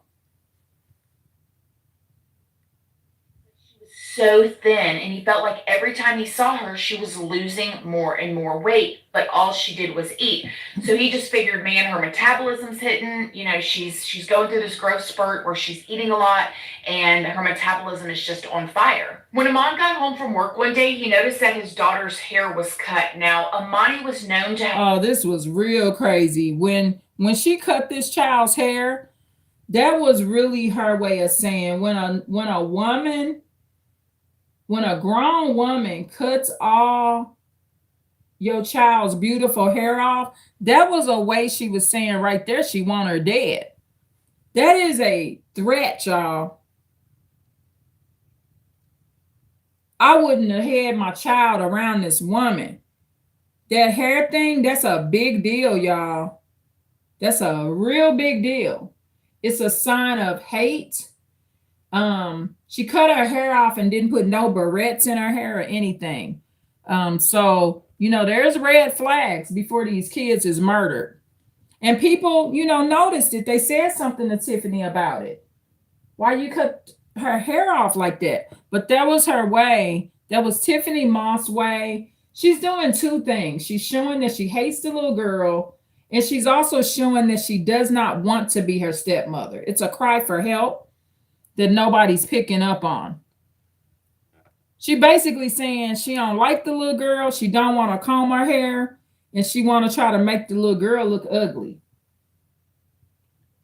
Was known to have this long, beautiful hair. She loved her hair. She loved doing her hair. She loved putting little bows and little cutesy things in her hair. She just loved her hair. And her hair was cut almost completely off. And later it was said that one of Amon's family members, when she saw Amani, first thing she said was, "What happened to her hair?" And Tiffany said, "I cut it because she was getting in trouble." So as a form of punishment, she cut all of Amani's beautiful hair off. Tiffany Moss had too much control, right? And I want you to remember this. In these situations, y'all, this is another reason why it happens. There's no ass kickers in this situation, right? So people that are kind of like bullies and abusers, they're only doing what people allow them to do. So what happens is when there's not enough violent people around, because none of these people are being violent with Tiffany. So the dad is at work, the biological dad is at work. He allowing his wife, the stepmother, to starve his daughter when he's at work, working both of these jobs. So he's real passive. He ain't doing nothing. Then ain't nobody really like trying to fight Tiffany.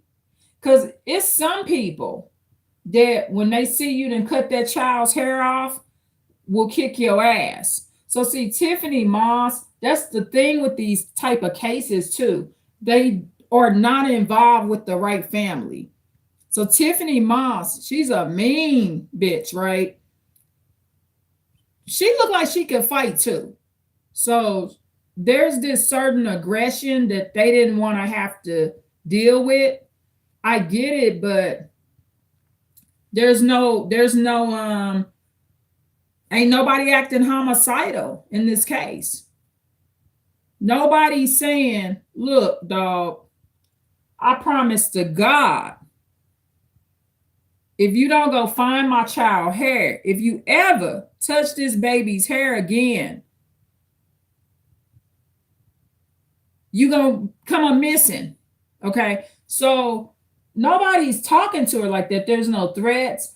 The mom is not aggressive. Some grandmothers would have came over there like, "What? I can't keep her. Come on out here, Imani. I'm taking you from your dad." There's no aggressors in this situation. So Tiffany Moss, she's like an out of control child herself.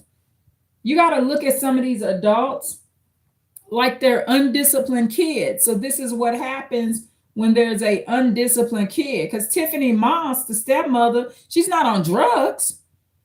She just ain't been checked. Everybody's scared of her, y'all. That's what's happening for real. There's nobody in either one of these families that's not scared of this girl. They're scared of her. And that's not a good thing, because that doesn't save Imani. Okay, Imani Moss, because everybody punking out, she didn't want to get killed. Everybody's dropping the ball in this case. The state, the CPS, the Child Protective Services, DCF, or whatever you want to call it, they're dropping the ball. The grandmother, when her son said he's not going to let her live with his mom, there's just not enough aggression in this case. And so the abuser or bully, they get worse. As time was going on, Amon, the father, said that he noticed that she was losing energy. She just was not herself. She was not lively anymore. They were not taking her around the rest of the family anymore. So nobody else really kind of. And he ain't caring that his daughter not lively because he's just concerned about his paycheck. I gave you an example of how my grandmother was. It's just all about that money, and he's not checking on this child enough. He's just not. He's just concerned about his job. And that's how it is when it's a neglectful situation. The emotional needs, the safety needs. I just thank God that there is a Lord, and that I was around a lot of strangers, y'all, at my grandmother's restaurant. Some of those people I knew, some of them I didn't know. I'm grateful that I got out of there and nothing real extra bad happened to me. Like real bad. It could have been something so horrific that I wouldn't even be the woman I am right now. So I just thank the Lord for his mercy on my life that I made it out of there alive. And I'm very grateful for all the good blessings that came out of my grandmother's restaurant. But it was not where I was supposed to be. And we didn't always stay there. We weren't always in the living quarters of the restaurant. We stayed in a regular house at one point. My grandmother decided that that was the best location, which was at the living quarters of the restaurant, because I think she wanted more convenience. She wanted to be able to get off work and just go straight to the living quarters of the restaurant. But it wasn't the best fit for me as a child. And it was not the best fit for James as well. We didn't want to be there. We wanted to be over there on the residential street we stayed at, because it was a normal household. Once we started living in the residential part of the restaurant, it became much more dysfunctional. Okay. Too many people. There was predators at that restaurant. That was trying to come on to me when I was a child. It was a lot of predators coming through there. It just was. There was this one predator that lived across the street at that one building. Yeah, I'm glad I made it out alive. That's all I can say. And it taught me a lot. That situation was very important for me to understand a better way to handle my own family.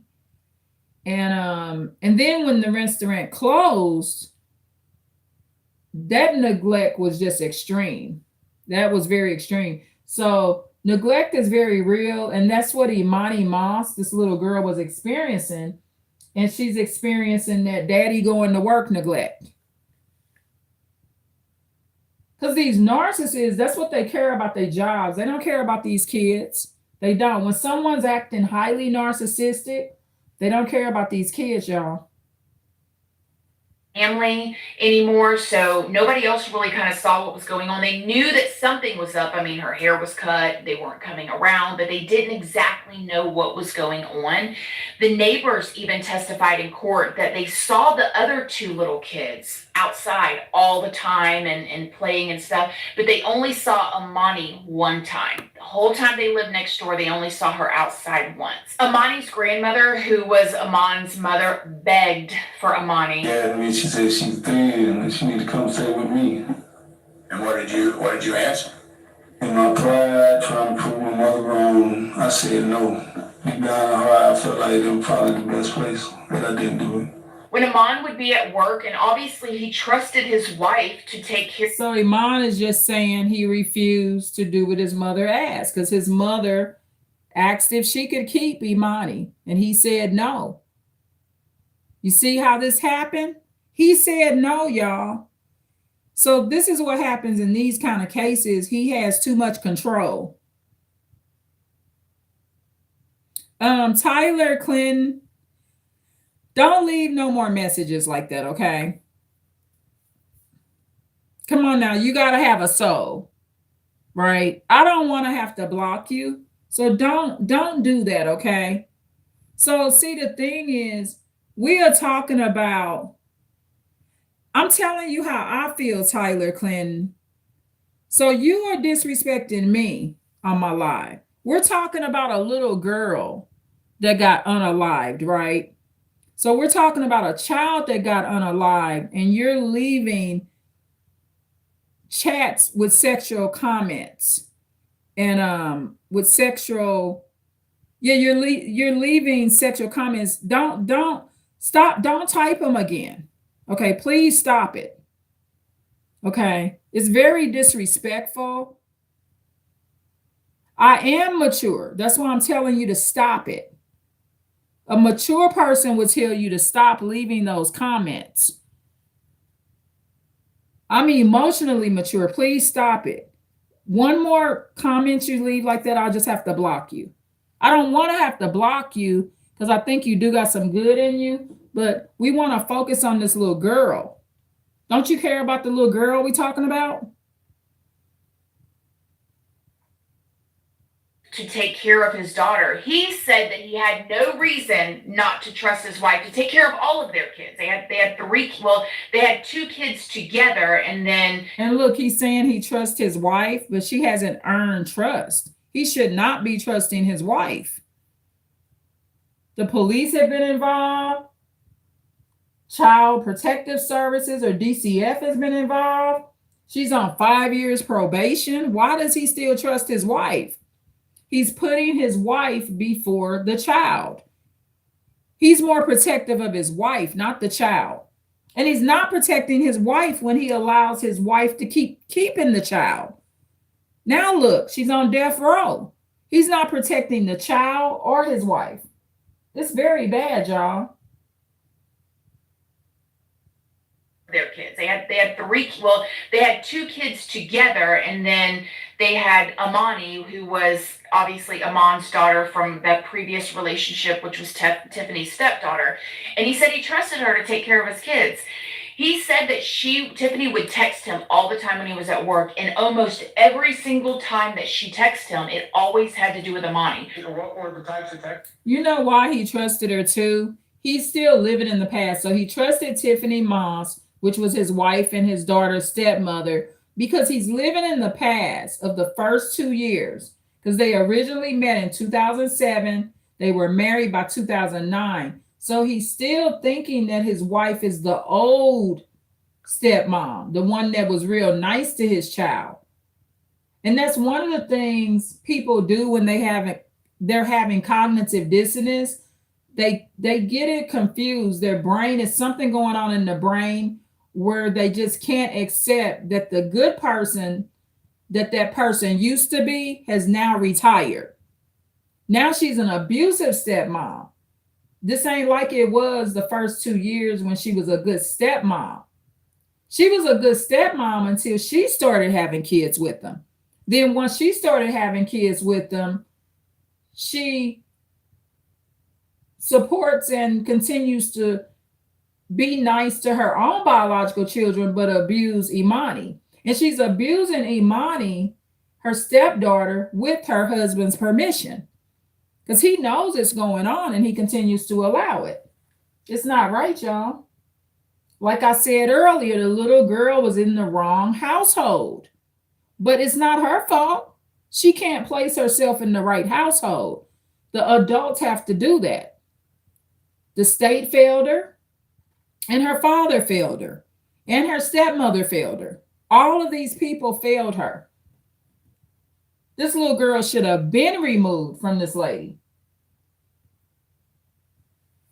What were the types of text messages you would get? One incident said Imani woo-wooed and put it on the wall. Got another call telling me that Imani woo-wooed again and put it in the oatmeal in the food. So in this case, she's probably lying on the child. So what Tiffany Moss is doing is contacting her husband, which is Imani Moss' dad, Iman. She's contacting him and saying that the little girl is putting boo-boo in the oatmeal. She's putting boo-boo on the wall. I mean, she's hungry as well. She's probably wiping her behind with her hand or something. I mean, when people are being starved to death, this little girl was being starved to death. So she probably at some point was out of her mind. But I don't necessarily believe what Tiffany Moss was reporting. She just calling him at work and texting him at work, reporting what Imani's doing, but she's never saying her kids are doing anything bad. So that's a red flag. So when these adults kill these kids like this, they will lie on the child as well. Now, if she had not abused and killed the child, then you could believe her. But because of the extreme belief, you have to doubt anything that Tiffany Moss is saying.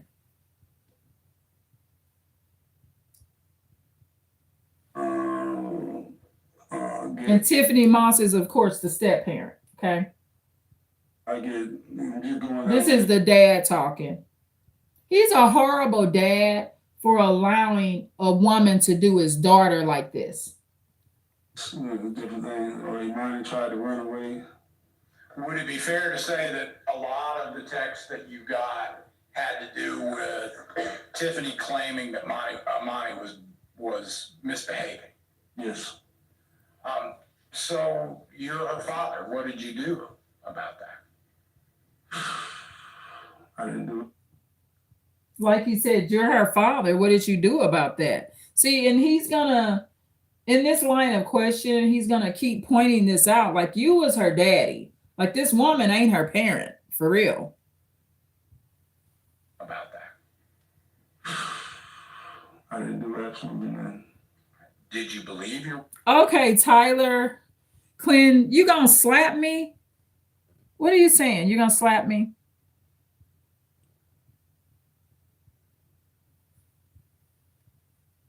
I'm not gonna let you do that, okay? When she told you that? I did. Why? I don't know. I had a question, but I did. The bespoke AI Family Hub Plus refrigerator with AI vision inside. They've been doing so many AI commercials, y'all. I think there's money to be made in AI, seriously. He noticed that Imani was getting very, very, very, very thin, less energy. And at one point, I guess he said that he took her to the doctor because he said he took her to the doctor to see if she was sick or something. And they said that she wasn't sick. On October 29th of 2013. Imani looks sick on this photo. And again, I'll be putting this video in the description box. Whenever I do a fair use video or a reaction, always check the description, because the video that I did the reaction on, I put it in the description box below. I'll have that video there within 5 to 10 minutes of the live ending. Okay, so always remember that. I always attach my fair use videos in the description below. Okay.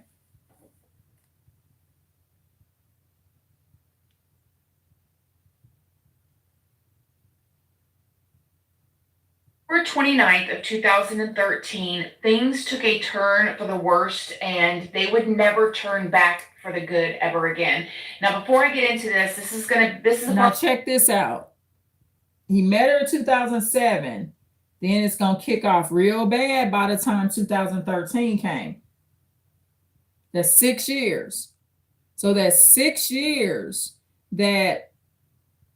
that's plenty of time to get this little girl placed and get her protected.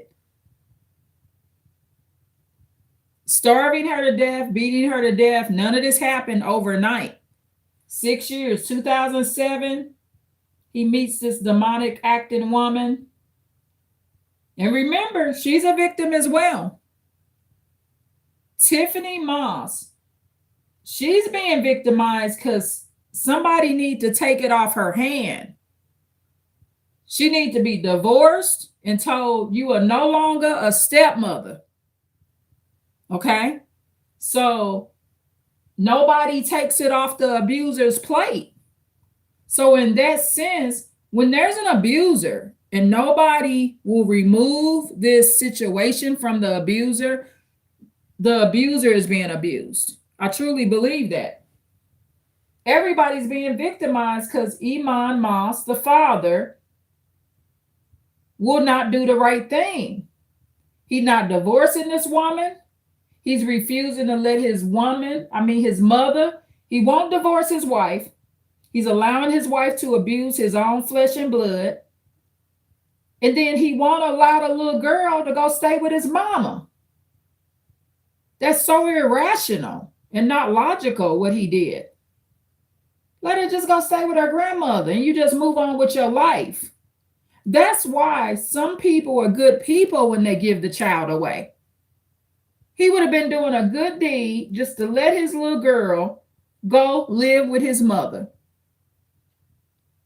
He was in such a blessed situation to have a mother that was willing to keep the granddaughter. And Imani Moss, she looks like her grandmother to me. She really does. She's so pretty. All of them are just beautiful. But they beautiful on death row and in prison too. Return back for the good ever again. Now, before I get into this, this is the part where there's gonna be a lot of details, okay? And if you are too sensitive to these types of subjects, especially. You're welcome, Tyler Clinton.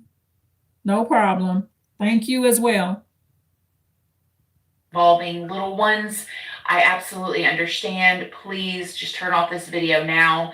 Because this is going to be a lot going on here, okay? And thank you so much for the like. So Christina's warning you of the graphic part that's going to be coming up, okay? So on October 29, 2013, while Iman was at work, he gets a text message from Tiffany who says that they're... Tyler's funny. Tyler Clinton, you say that's the grandma that you want? Imani's grandma? Well, you'll get to see her when I put the video in the description box. Yeah, she's pretty. You'll see her. Oh, you want me? Oh, okay, thank you. Something wrong with Imani. There's something wrong with her. She's not doing too good. He gets home from work. He finishes off his shift, which, let's keep going here. He finishes off his shift at work.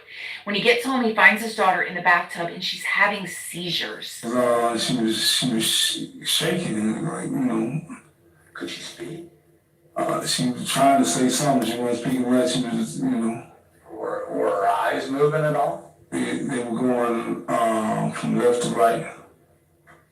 So after Tiffany said we can't call the doctor, we can't take her to the hospital, what did you do with her? Yeah, now at this point, I'm not gonna lie, sometimes, they're in court on here and you're listening to this and it's almost like part of you can't even believe this is happening. I mean, you have animals that are in the jungle that take better care of their children. So humans are not smarter than animals. I swear they're not. I mean, you have, like I said, you got animals in the jungle that will not treat a child like this. Animals will go kill and hunt to feed their cubs. An animal will starve themselves to feed their offspring. Some animals will do that. They'll die and they'll be laying there dead and the cub is still drinking milk from them. And they already dead. They just died. I mean, mothers in the jungle, they go way far and beyond to take care of their kids, but not human beings. Goodness gracious. See, human beings are too intelligent, so we have we're so intelligent, we're dumb. So we make too many choices, right? So animals, they're limited. They can only do ABC. Hunt, kill, sleep. So you know they don't have all these options, right? But you know it's not good, y'all. It goes back to the Adam and Eve syndrome, how the Bible talks about how hard-headed they both were, and it's been that way ever since. After Tiffany said we can't call the doctor, we can't take her to the hospital, what'd you do with her? Kept her in the room. I was trying to feed. He's such a shitty dad. He's such a shitty dad. He's one of the worst fathers that I've ever seen in my life. You know, just allow this woman to do this to his daughter. To start feed her through a spoon with infant. Okay. What were you trying to feed her? Infant meal, like a liquid diet, but it wasn't working. Was she able to get up herself and go to the bathroom? No, sir. Was she going to the bathroom in the bed? Yes, sir. And he said at this point, in his own words, she was beyond repair at this point.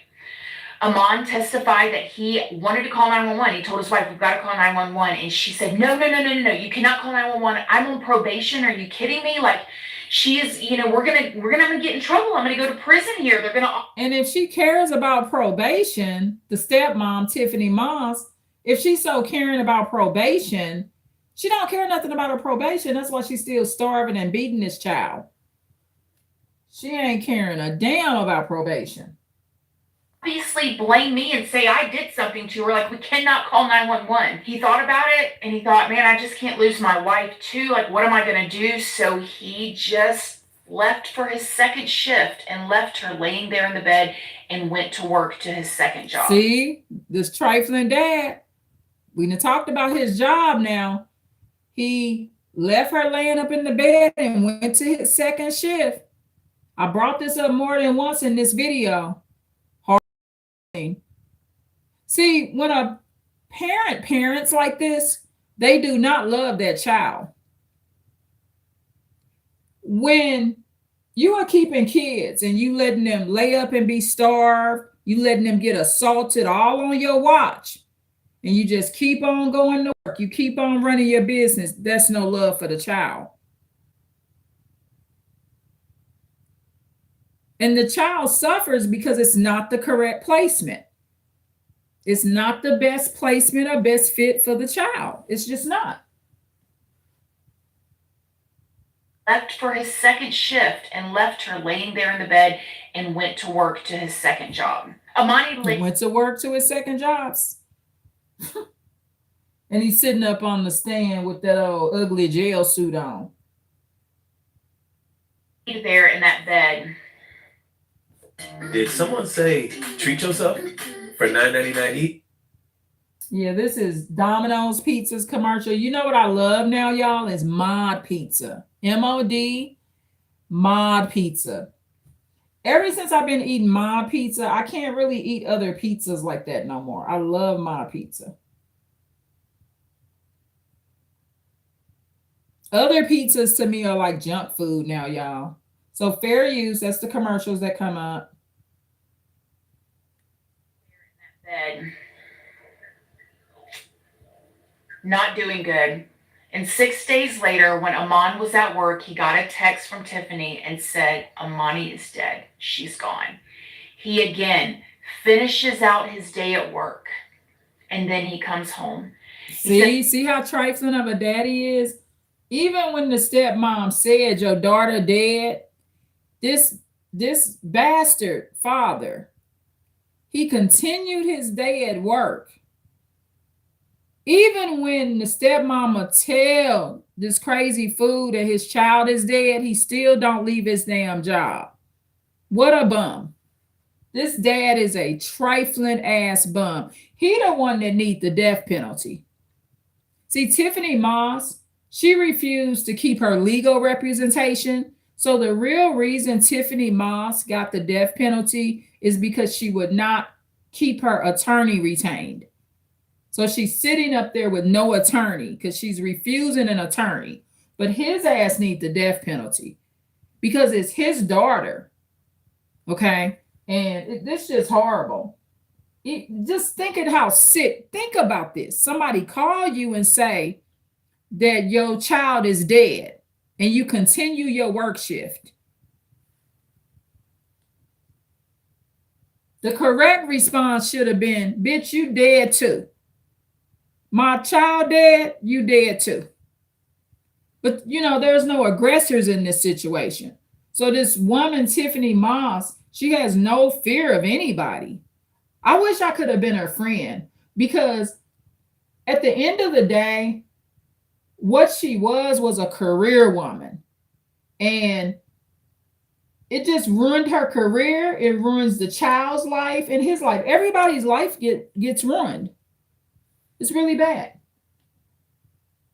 Again, fair use, y'all. And then he comes home. He said when he got home and he saw her body there laying in the bed, that she was cold to the touch and she was gone. It was cold. Her essence went there. Her eyes, she was gone. Tiffany again told him, do not call the cops. You cannot call the cops. If you call the cops, they're going to come in. They're going to take our other 2 kids. They're going to take me to jail. They're going to take you to jail. We're all going to jail. We're going to lose our kids. We're just going to have to figure this out together. And we'll just say she ran away. I mean, she's ran away so many other times. The cops will believe it. Like, we've got to do it this way. And Amon, not knowing what to do at that point, and obviously not having any common sense, agreed with coming up with a different plan. So what does he do? And remember, what's today? Sunday. A lot of people going to enter the church today. Okay. A lot of people will enter the church. And remember, there's going to be somebody in the church that meets. Every month, somebody will meet in the church. And years later, something horrific happens.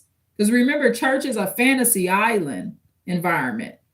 It's not an environment where somebody's saying, don't fuck with him.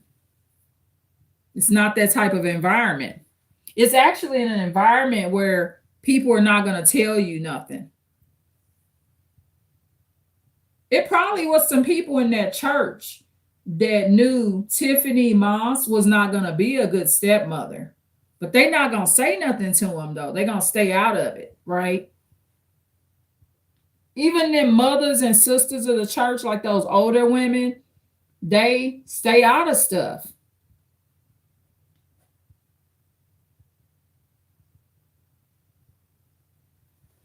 He leaves and he goes to work to his next job. He just goes to work. The next day, they wrap Amani's. You hear how Christina said, he just went to work. Precious little body up in the bed sheets and the blanket, and they move her into the computer room. They leave her into the computer room for a few days, and he's going to work, and they're trying to figure out what they're going to do, waiting until the weekend when he's off of work. And then they come back a few days later and they get her body out of the computer room and they put it back in her room in the bed. And at this point, rigor mortis has set in. So her little precious body, this is infuriating, is become stiff at this point. And they're trying to figure out what they're going to do. They've got to hide the body. They've got to do something here. And so he decides that he's going to cremate her. So he goes to Walmart and he is seen on camera at Walmart, and he gets trash bags, black trash bags, lighter fluid, charcoal, and a big metal, one of those big metal trash cans, and they decide they're going to put her body in it. But because of the rigor mortis, they are having to bend her body and wrap it in duct tape in order to keep her body in a position where they can get it in that trash can. They get her precious little body, put in the trash can, put the lid on it. They put it in the back of his SUV, his truck. They load their 2 kids up in there too. So it's Tiffany, Amon, the 2 kids in the back seat, and now precious little baby Amani in this trash can in the back of their truck. And they're driving around looking for And you know what, Tyler Clinton, you're a psychopath, right? Because you have no conscience. Okay, so I'm going to say this to you. For you to be able to leave the type of chats that you're leaving, talking about you like horny grandmas and all of that, and we're talking about a little girl that got murdered, right? You have a serious mental problem. Now, I've already asked you to stop it, right?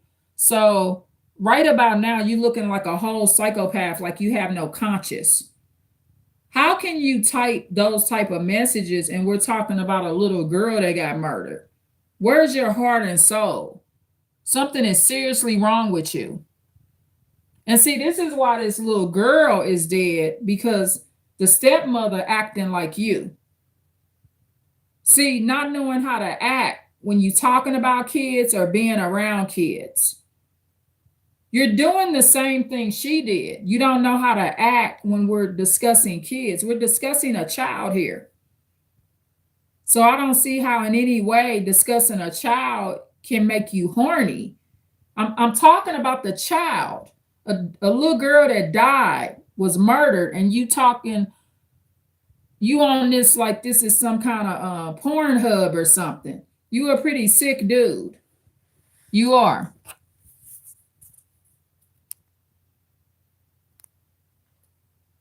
Whatever, my old voice, yeah, that's fine.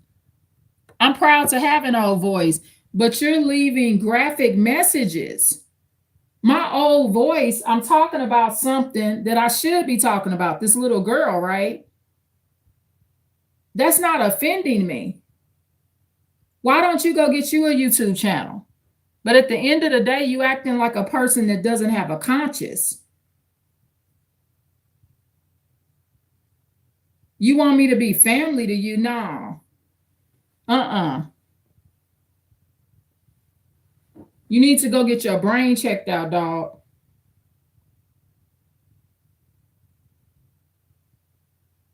For a good place to burn it. Okay. They finally find a spot where they decide where they're going to burn the body, and they take it out in a can, secluded area, just them, and they set the can on fire. And he testified that it just burned and burned and burned, but there was no changes in the body.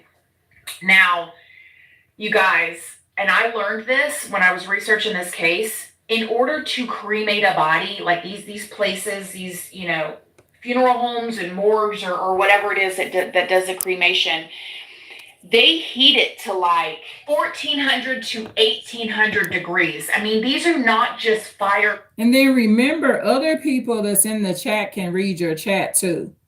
So they think you sick too. And I mean, it's good you acknowledge that you know you need to get your brain checked out. And it don't matter. Look, see, the thing is, you can do message, retract it. You know, I can do a screenshot of your messages, right? See, you retracting the message don't necessarily make it go nowhere because it's stored in a different location with YouTube. So you should stop leaving those kind of messages. Okay. But we're talking about a deceased child, and you're leaving like pornographic messages on here. I mean, come on now. Where's your soul? And I'm talking to Tyler Clinton, okay?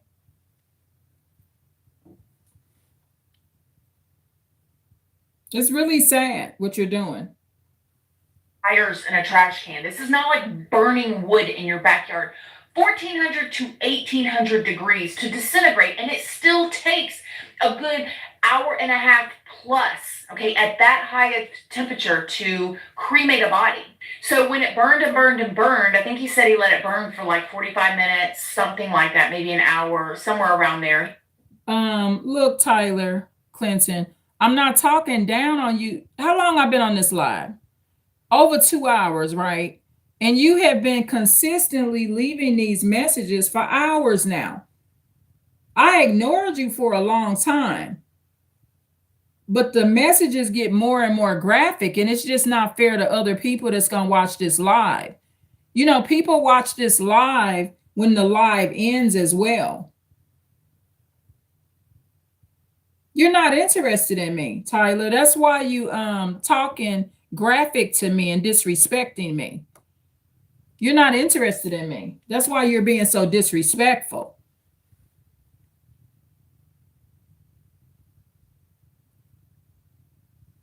There, he realized it wasn't doing anything, so they put the fire out and they had to sit there for an hour and a half and wait for the can to cool enough so he could put it back in the back of his truck so they could figure something else out. Once the can cooled enough, he puts it in his truck and they go back home. And by this time, it's like Sunday. He's got to go to work. And at this point, the biological dad, which was Iman Moss and Tiffany Moss, now they're in cahoots trying to figure out what to do with the Imani Moss body. So they're trying to cover up what they've done to this child. It's really sad. The next day, and so he has this can in the back of his truck, you guys, and Tiffany is at home with the two kids, you know, just going on, I guess, making macaroni and cheese and waffles for breakfast like nothing has ever happened. And he is going to work with this trash can in the back of his truck with his baby girl's body. Now, he said that he cried over the body. So like when she was in the bed, that he would go in and mourn every day between shifts, you know, his daughter, and, you know, cry to her and say he was sorry and all of this. But at this point now he's going to work and he's got this trash can in the back of his truck. A few days went by and he just could not take it anymore. One of his really good friends that he had known since he was like 10 years old, he was talking to him after work and he told him, he told him the story. He said, what do you think I should do? And his friend said, call 911, call the police. And he decided, oh my gosh, you're right. Like, I've got to, like, he had this guilt, obviously, but he was listening to his wife, Tiffany, and that is no excuse.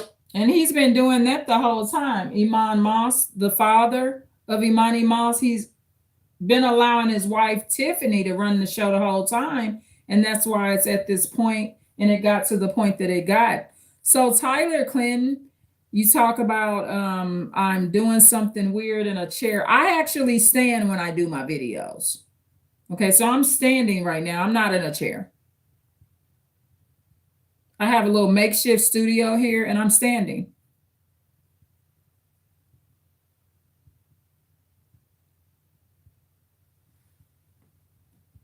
I'm not a lazy lady, okay? So I'll teach you this, Tyler Clinton, so you can learn. When you stand, your voice is better. Like you said, my voice. When you are sitting, it muffles your voice.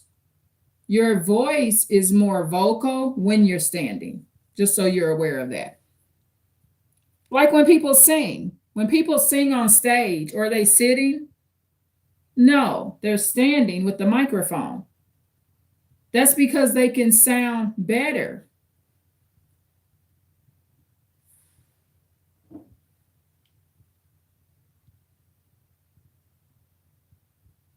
Use on his part, but still, I'm just telling you guys the story.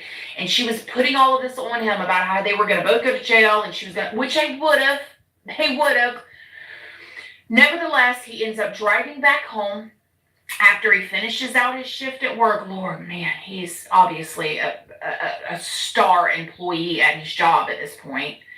He drives home and he tells Tiffany, I'm about to call 911. I've got to call them. I've got to report this. And she flips out on him. She's like, you cannot report this, whatever. He's like, I'm going to do it. She loads up her two kids in the car and she hauls butt and she leaves. She goes to her mom's house. Her mom reported that when she got there, that she took the kids. She's like, you got to take the kids, or they're coming for me. They're coming for me. She changed clothes and she left her kids there with her mom.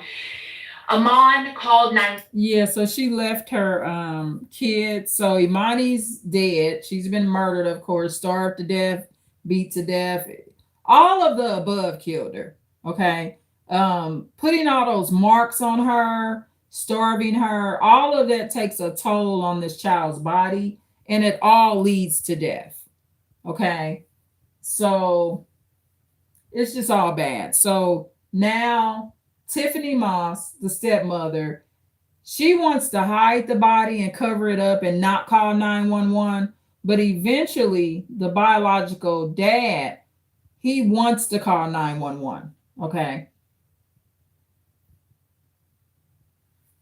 Iman called 911.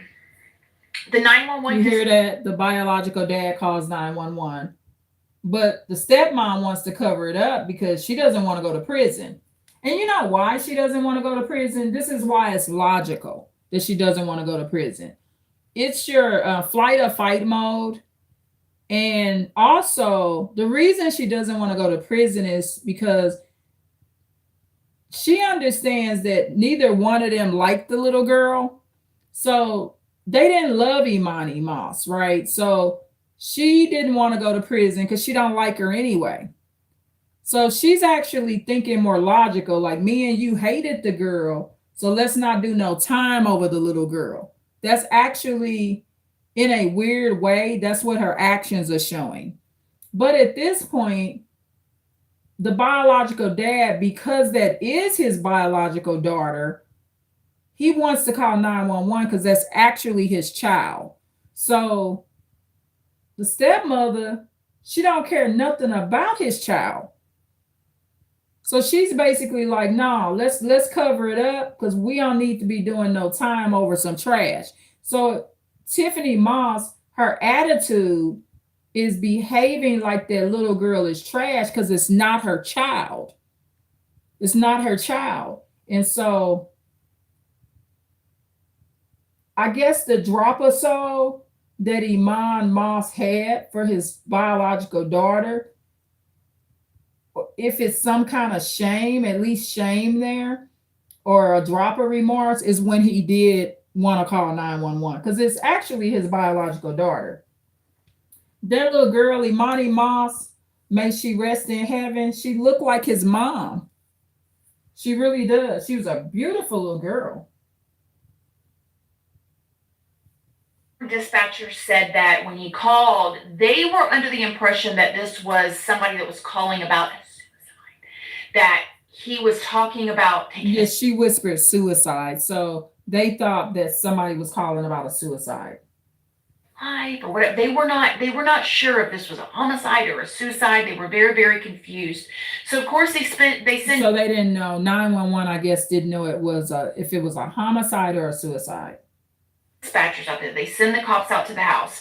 And when they start talking to him, he's saying, like he doesn't want to live anymore. He can't believe this happened, all that. They're trying to make sense. They're trying to calm him down and find out.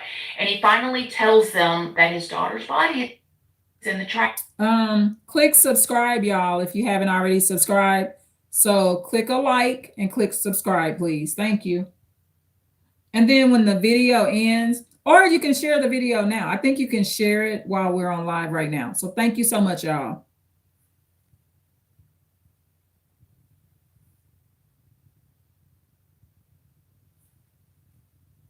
Can over there.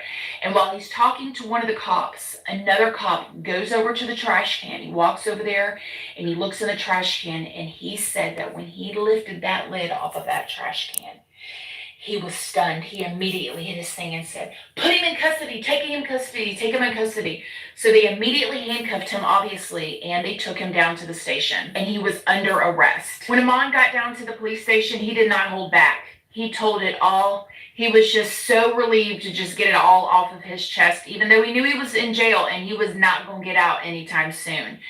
At this point, they're looking for Tiffany, and later, I think it was like the next weekend or a few days or something like that, Tiffany came down and turned herself in. Now, so they got Iman Moss, the dad, the biological dad. He was arrested first. So Tiffany's kind of out there for a while, and then they get her later. So yeah, I see how that happened. Yeah, because she wasn't in agreement. The stepmother, the murderous stepmother, she's not in agreement with wanting to go to prison or jail. what happened from here is so strange, and I will leave some links down below for you guys, because most of the court proceedings is all online, and please beware because there's very gruesome details in there too, way more than what I told. There is some videos and some pictures and just a lot of information, so you guys just proceed with caution. What happened was Iman ended up testifying against his wife to spare himself of the death penalty, and he did, and he told it all, and we're going to get to more of that in a second. But his wife, Tiffany, she took it to trial, and she chose to represent herself. But when she represented herself, she did not do anything. She did not cross-examine anybody. She did not call any witnesses. It was so strange, you guys. She literally just sat there and let the state do everything against her. And every time the judge would ask her, do you need help? Are you happy or whatever? She would say, yes, sir, no, sir, and all of that. And they would say, do you want to cross-examine this witness? Do you have any questions? She would say, no, thank you. But she didn't do anything to defend herself. It's almost like she just wanted to make the state like spend their money, taking this to trial, like you're going to have to work for it type of thing, but had no desire in defending herself. You know how I feel about that? I'm going to be honest with you. She murdered a little girl and she had no desire to defend herself. To me, that's a form of remorse. She's saying, I done killed a child, so I'm not defending myself.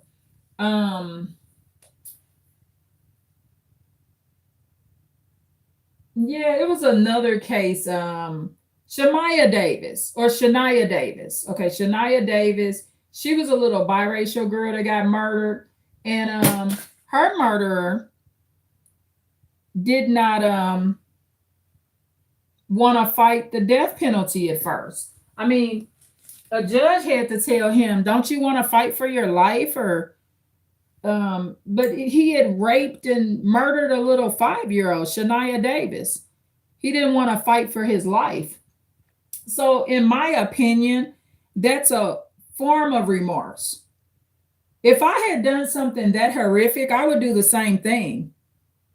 Like, what am I fighting for? I did something horrible to a child. That's how I would feel. Thank goodness I know better than to do something like that. But to me, it's a form of remorse. It may be looked at as arrogance, but I think it's just her way of acknowledging how horrible of a person she is. She's not going to sit there and allow all of them to defend her. She's just agreeing with it all. I'm a horrible stepmother, and that's what I am. But the thing is, when they told her she had the death penalty, she looked real sad.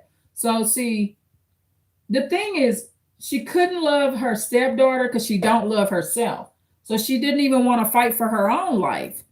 So see, she shouldn't be a stepmother anyway. She don't even love herself, the stepdaughter. She definitely doesn't love her husband to treat his daughter that way. It's all a bad outcome. It was really bizarre, okay? Now, she was found guilty, obviously, and when they were taking the trash can example around, or they were talking about different things, and especially during the closing arguments of the prosecution, a lot of the jury was crying. Like, it was so hard to hear, and you're looking at these beautiful pictures of this beautiful, bright little baby girl that had her whole entire life ahead of her, and her father, she trusted her father to protect her and take care of her, and it just wasn't done. A lot of people failed her. We're going to get more to that later too. I'm trying to get through this part of the story. I got all these points that I want to make. But like I said, she was found guilty by the jury. It only took the jury, I think it was less than a couple hours or whatever. They went and they found her guilty, and they came back and they all agreed. And then they all agreed later on the death penalty. So she is sentenced to death. However, they are trying to get an appeal now and say that she was not competent to, one, stand trial. She was not mentally competent to stand trial. And she was also not, because of the way she was responding and not, defending herself, that's not something somebody with a sound mind would do. So that's where we're at. She's going to try to come back to trial. The father, Amon, got life in prison without the possibility of parole, so he will be in prison for the rest of his life. No possibility of parole, but he did get spared the death penalty. And so that's all that. Now let's get to some of these points here. One thing is, this is another classic case of the system failing this child along with everybody else. Okay, I agree with that. The system failed the child. However, I worded like where the child is placed is the wrong placement. Imani Moss was in the wrong home. That's all. That's the bottom line. And really, to be honest, the system should not be placing the child. See, this is what happens when family members are not placing the child. I probably got a kind of good deal staying with my grandmother, but I wasn't placed by the system. I was placed by family. So we cannot expect the system to place the child. They don't care nothing about the child for real. And there's a lot of limitations even within the law. So who should be placing these children is us, y'all. Iman Moss, the biological father, should have allowed his mother to keep his child. All he got to do is say, Mama, come get your granddaughter, or I'll bring her over there. They gave the child to him. He can, once they give the child to the father, he can let his mother keep the child every day. He can drop the child off at his auntie house, his mother house, or wherever he would like. The system should not be placing our children. And that's why these kids are getting killed so much. I watch this one YouTube channel. I love his channel, Evil Intentions. He does a lot of cases out of New York, y'all. Check him out. He's his channel's called Evil Intentions, and he goes like way back in time, and he does all of these cases on adults and kids. And most of his cases are out of New York City. And his YouTube channel really shows you what happens to kids, y'all. And to be honest, some of the stuff he's covered on his channel, Evil Intentions, they get done worse than Imani Moss. If you watch some of his cases, you would be like, huh, what happened to Imani Moss? Oh, she just got starved to death? Because those kids he cover on Evil Intentions on that YouTube channel, they get starved to death, brutally beat, stuff down their throat, set on fire, brutally raped. One little girl got thrown off a building after the guy raped her. There was one case where one guy was right in the community for years as a mentor in the community, and DNA finally was discovered, and so it was pinpointed right to who the murderer was. So watch that channel, Evil Intentions. If you want to really understand what happens to these kids, watch Evil Intentions, y'all.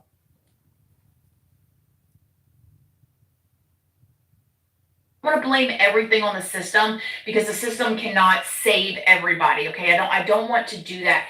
However, how was this woman literally on probation for 5 years? Okay, this happened to Imani in 2013, which means she was still on probation. When you have a woman that is on probation for child abuse, okay, she's living with the victim. Nobody's checking on the victim. Nobody's coming up in the house and asking that baby girl. Nobody's looking at her like, what was the probation officer doing? That makes absolutely no sense to me. I could maybe even understand if, maybe CPS was called, they came out, checked the house, and they left. Then we could kind of finally go, okay, CPS. But she was on probation for this. And literally And in my opinion, since Tiffany Moss was on probation for abusing the child should no longer be in the house with her. See, there should be conditions on this probation. Like, yes, you're on probation for 5 years. However, there's a no contact order and there's a restraining order where you can no longer be around this child. That's what should have been done. And then that way the child has to stay with the grandmother. Tiffany Moss, she should have been restrained from this child. That should be a condition of her probation. That's such a simple thing to do, to restrain the abuser from the child. A judge can do that. These judges dropped the ball too. I'm sorry.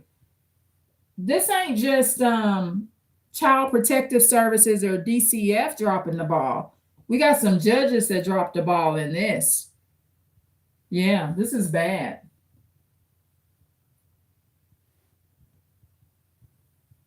probation for this and literally starving this baby to death in her own home. And all this weight that she was losing, she was starving to death. She was not eating. The only time she was eating was on the weekends, which I question that too, because if she was eating all this food on the weekends, when they did the autopsy for this little baby girl's body, oh, it makes me so mad. That baby had no food in her stomach, zero, none. And I think it was her liver was like half of the size, and her kidneys were like, she weighed 32 pounds. 32 pounds, you guys. And as a 10-year-old little girl, they said she should have weighed upwards towards like 105 pounds. And I agree. 32 pounds at 10 years old. I just couldn't imagine. That's horrible.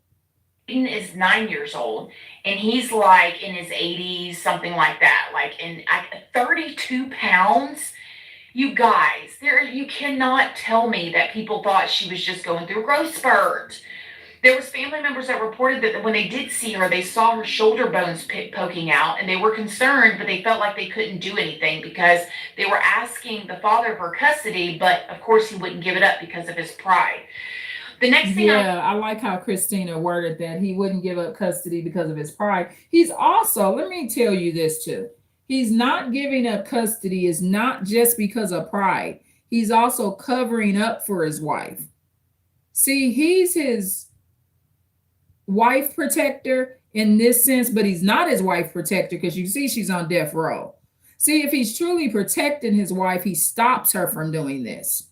But he didn't stop it. However, because there's marks and the little girl's being starved, her hair's being cut off, I'm not gonna lie, I oftentimes wondered if Imani Moss if there was any sexual assault of her. I just wondered. It really did cross my mind at some point. Because women can sexually assault you too. And I mean, they have not brought that up in the case, so I hope that did not happen. But a lot of these type of women, like Tiffany Moss, these abusers, they will sexually assault these little girls. They'll put objects in them and do all kind of horrible stuff. I think the autopsies did not discover that. And from what I'm hearing, it wasn't there, which I'm glad that didn't happen if it's true. But when I first watched this case, that went through my mind. I'm like, it seemed like she might have been doing anything to her. But she don't need to sexually assault her. She's leaving her in the room and piss and shit and starving her to death, and she got bruises on her. She's cutting her hair. She's neglecting her so bad, she's not even in the room to sexually assault the little girl. But I'm glad that didn't happen. But I did, when I first saw this case, I was like, wow, what all has she done to this little girl? And the dad's not sexually assaulting his daughter because he's never home. He's out at these jobs, texting his wife. I mean, it's really bad. Thing I want to talk about is like, it is not just, I know we do a lot of stories over here where men do things and stuff and the women fall victim. It's not just men who do this type of stuff. Women do too. Women are very, very manipulative, or can be. Okay, not all of them. Don't come for me. Okay, but I'll tell you guys, just like I tell y'all when y'all want to know about especially a woman that's not blood related to the child, which is worse, men or women. Everybody that I've ever talked to, correctional officers that have worked in prisons, say the women are worse, okay? It's not the physical aspect. Men will fight in a heartbeat, so will women, but women are manipulative, cunning, and sneaky, okay? And in this situation, this is exactly how I see it. Now, this is my personal opinion. They're trying to say that Tiffany Moss had a brain injury when she was a kid and she has brain damage, and that's what their new defense is going to be when they try to take this back to trial. She graduated college, okay? She was a preschool teacher. The mere fact that she told, this is my personal opinion, that she told her husband, Amon, do not call 911 because they're going to take me to jail, like that. They're going to take us to jail. We're going to lose our kids. Shows me right there that she has the cognitive ability to see cause and effect. Okay, she knew that if he called the police, they was going to arrest her for something. Yeah, Tiffany Moss, she did have somewhat of an ability to see cause and effect, but she lacked the ability to have true foresight. And for true foresight is to be able to predict what's really gonna happen far, far away in the future. Okay. So, like I said earlier, I wish I could have been like her friend or something, right? Because when she started getting those police cases and she lost her teaching job and she got on that probation, most people, let me tell you something about 5-year probations. Um, 5-year probations, I know someone that's on that now. Okay. Not anyone in my house, but there's someone that lives outside my house that's on something like that. And 9 times out of 10, when someone's on a 5-year supervised probation, not an unsupervised one, most likely they will end up in prison. Most people, even a very, very law abiding citizen, 5 years is a long time to be on a supervised probation. And it's not usually the best deal for most cases. The best deals are plea deals that offer unsupervised probations. And those unsupervised probations should be 2 years or under. But then 5-year probations, supervised, that person is going to the penitentiary. It's automatic. Okay. Because they're on a 5-year probation because they're not straight and narrow. And they didn't have the best legal representation as well. So just understand that. Expect anybody in your family or friend group that's on a 5-year supervised probation, please understand they will be entering the penitentiary, even if they're just there a year or two. A saint almost cannot fulfill the guidelines and expectations of a 5-year supervised probation. And when I say supervised probation, it means you actually have to go in and see a PO, a probation officer. So it's just not a good idea. If you're ever in a situation where there's some kind of plea deal, try to get unsupervised probations, short term. Okay, 2 years or 2 years or below. Any probation that's over 2 years, it's a bad deal.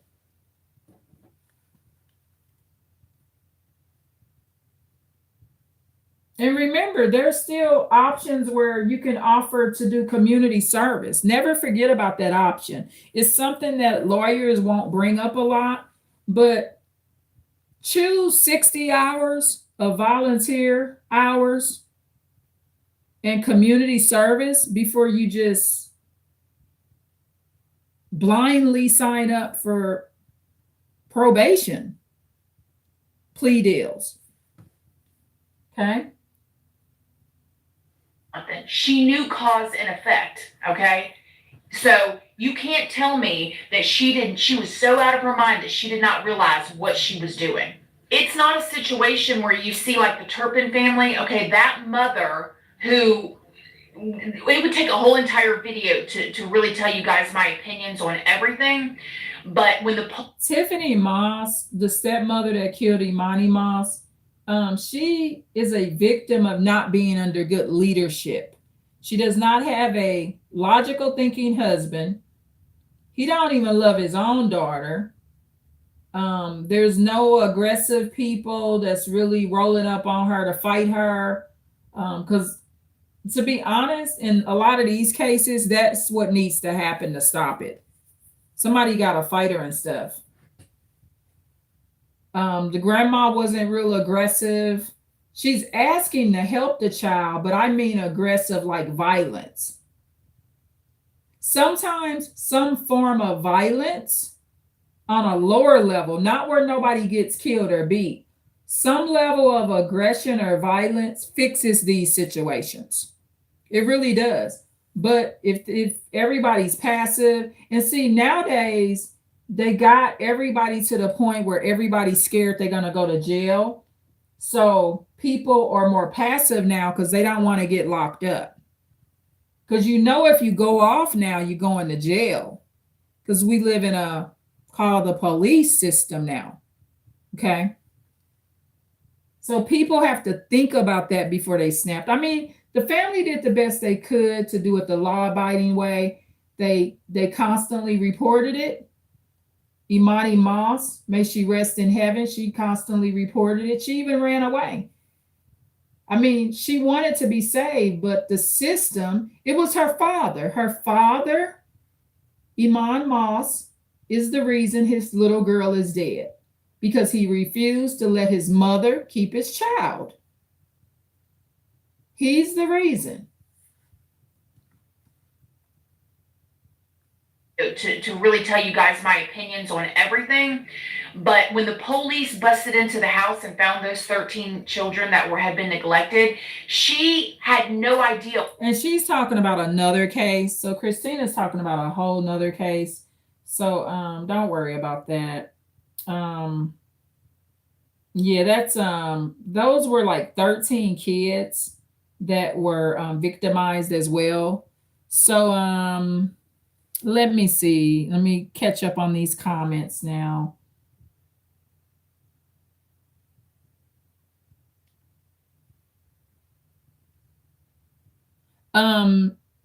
Tyler Clinton, will I help inmates? Yes, I will. I will help an inmate. I sure will. I've had inmates in my family that I've helped. It's important to help inmates so that they don't get deeper in the system, right? So, especially when they're young, because you want the inmate to have the proper support so that they don't become institutionalized and they're in and out the system. So when an inmate is incarcerated, whether it be in jail or prison, if they have no visitors, nobody writes them, they have no one to call, they're more at risk of going back to prison or jail or becoming schizophrenic or mentally ill. You can make a person schizophrenic like that through leaving them in jail and not visiting them. The person, schizophrenia, if you look online, they tell you that they don't know the for sure cause of it, but it's nothing but a nervous breakdown. Why do you have to support them? So they don't get worse, Tyler. Especially when they go in there young, right? So you don't want them to be like the guy, the Russian girl, the Ukrainian girl that got killed on the bus or train. You don't want them to be like her. What's her name too? Something. Let me see.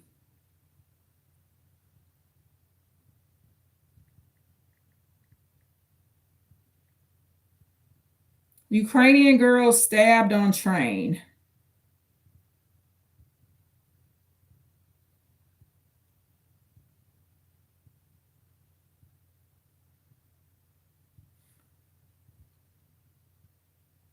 In North Carolina.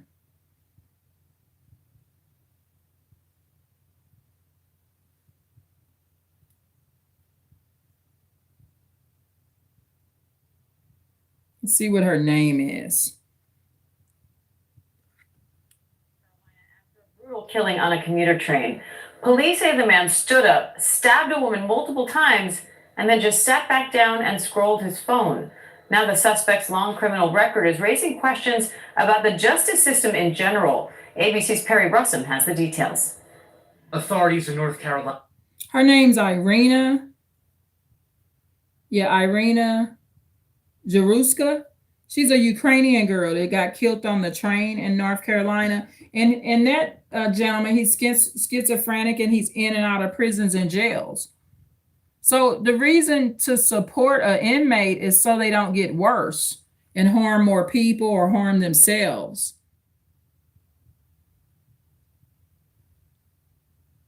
No, Tyler, I'm talking about more of like inmates and stuff that are like relatives and family members or friends. Yeah, you're pretty cruel, Tyler. Your messages are very, very cruel. Very, very cruel. I don't know you, but your messages are very yeah, you're a cruel person. Yeah.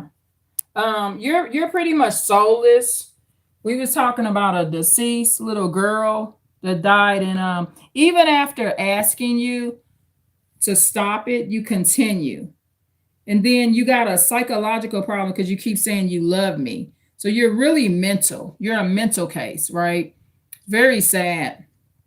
So you need to go get you some help, man. Seriously.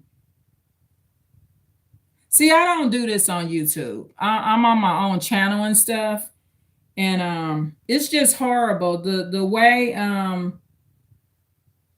no, you're not sorry that she died, Tyler Clinton. You're not. You're not. And it ain't if she died. She did die. It ain't a if. She's dead. Yeah. You're not sorry. It's just what you're doing. Let me tell you what you're doing. If you took a psyche eval, they go over something called what you're doing is not congruent with the conversation, right? So this video was about this little girl that died and just learning from it, right? And so when you start talking about provocative stuff in your chat, what you're doing is you're not on subject. You're what you talking about that has nothing to do with a deceased child. It's actually disgusting what you're doing. And I talk about psychopaths on this channel. Okay. And lo and behold, one came in here. You have antisocial personality disorder.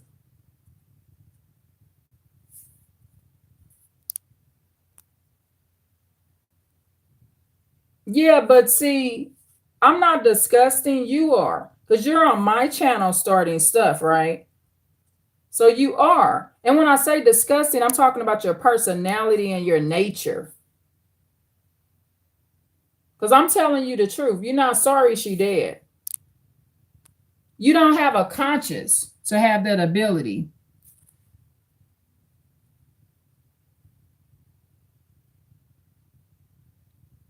And then you're concerned about my boobs. Still doing it. Do you see the mental problem you have? Are you intoxicated? Are you drunk or high?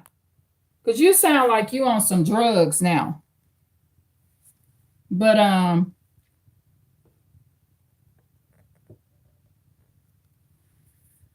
you do. Read your messages. I'm telling the truth. You sound like you own some kind of dope. I have never in my life went in somebody's live video and they're talking about someone that's passed away and behaved like this.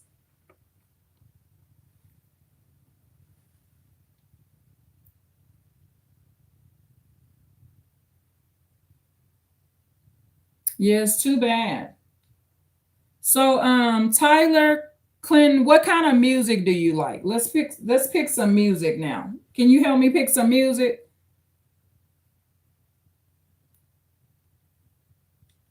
Because I like to add music to my videos as well.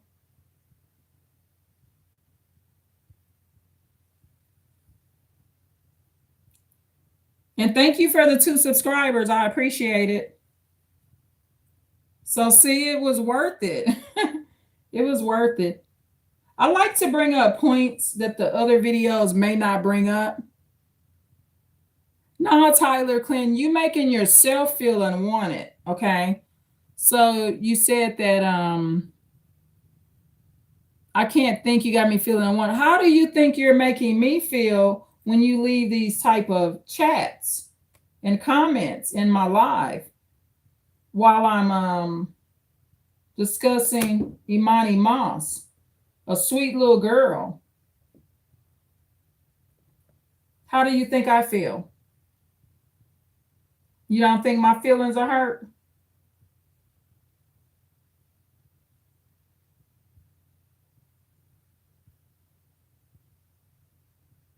Come up with some music. Can you think of some music?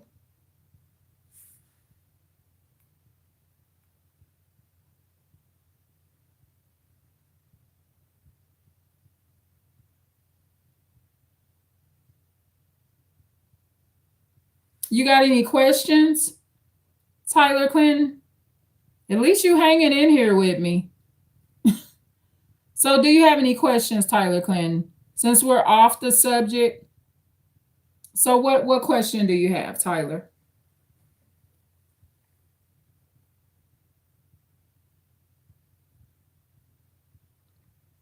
Yeah, I'll stay on the live if you're going to ask a question. But I'm going to get off this live within the next 15 minutes. Make an effort to do what? Come up with a question. You ask good questions. Like when you asked about the inmate questions and why to support inmates. Some of those guys and girls, when they are incarcerated, they have nervous breakdowns because their family abandons them. Some inmates, they become schizophrenic in the jail. They're not schizophrenic when they first go in there. I truly believe it's schizophrenia. You know what it is? Because if you go online, it'll say they don't know why it happens. All it is, it starts with the ongoing sadness and depression. Okay. And when the ongoing sadness and depression is not fixed, you have a nervous breakdown, which basically, in my opinion, causes schizophrenia. Or some people get schizophrenia because of drug abuse. Okay. Those are different situations. When they get it because they're abusing drugs. I'm an advocate of St. John's Wort. Nature's, let me see, St. John's Wort.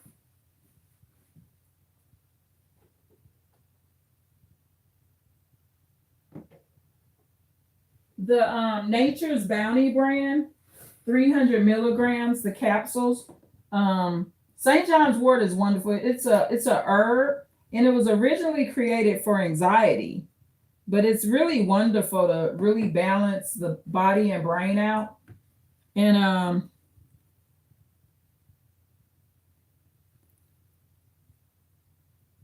yeah, so we got to learn about different herbs and things that's good for our bodies.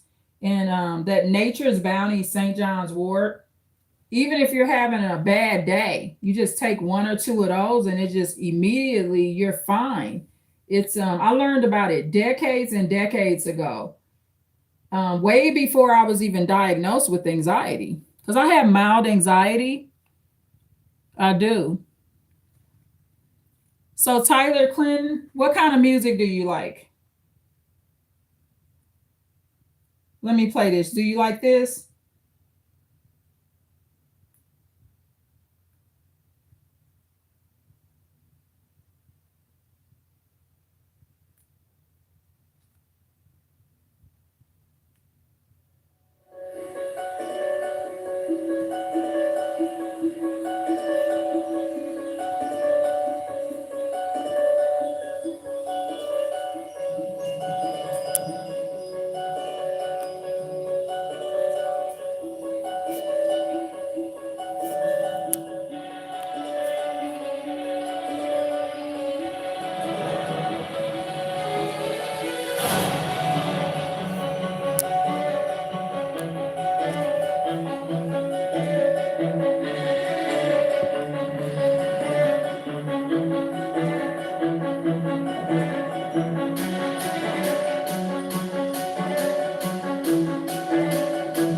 The only thing I am happy about is that I truly feel like there is a heaven, and I feel like Imani Moss, I feel like that she is definitely having a great time in her afterlife because we don't die.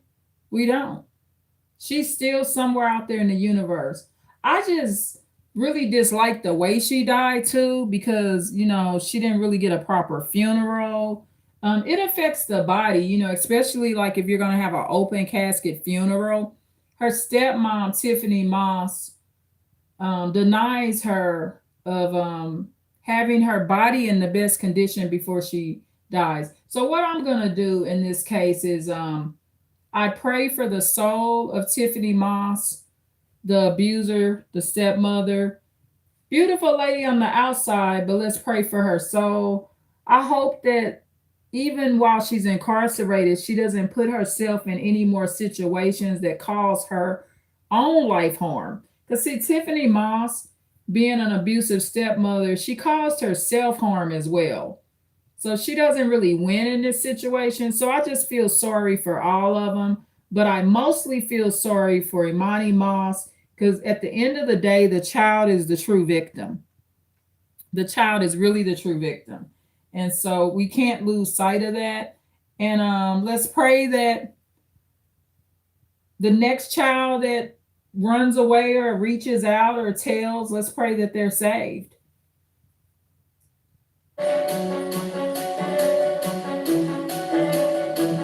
Thank you so much to whomever subscribed.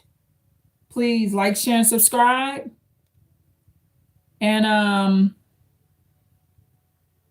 so Tyler Clinton, do you have any questions? Any questions? Oh, you call me mom.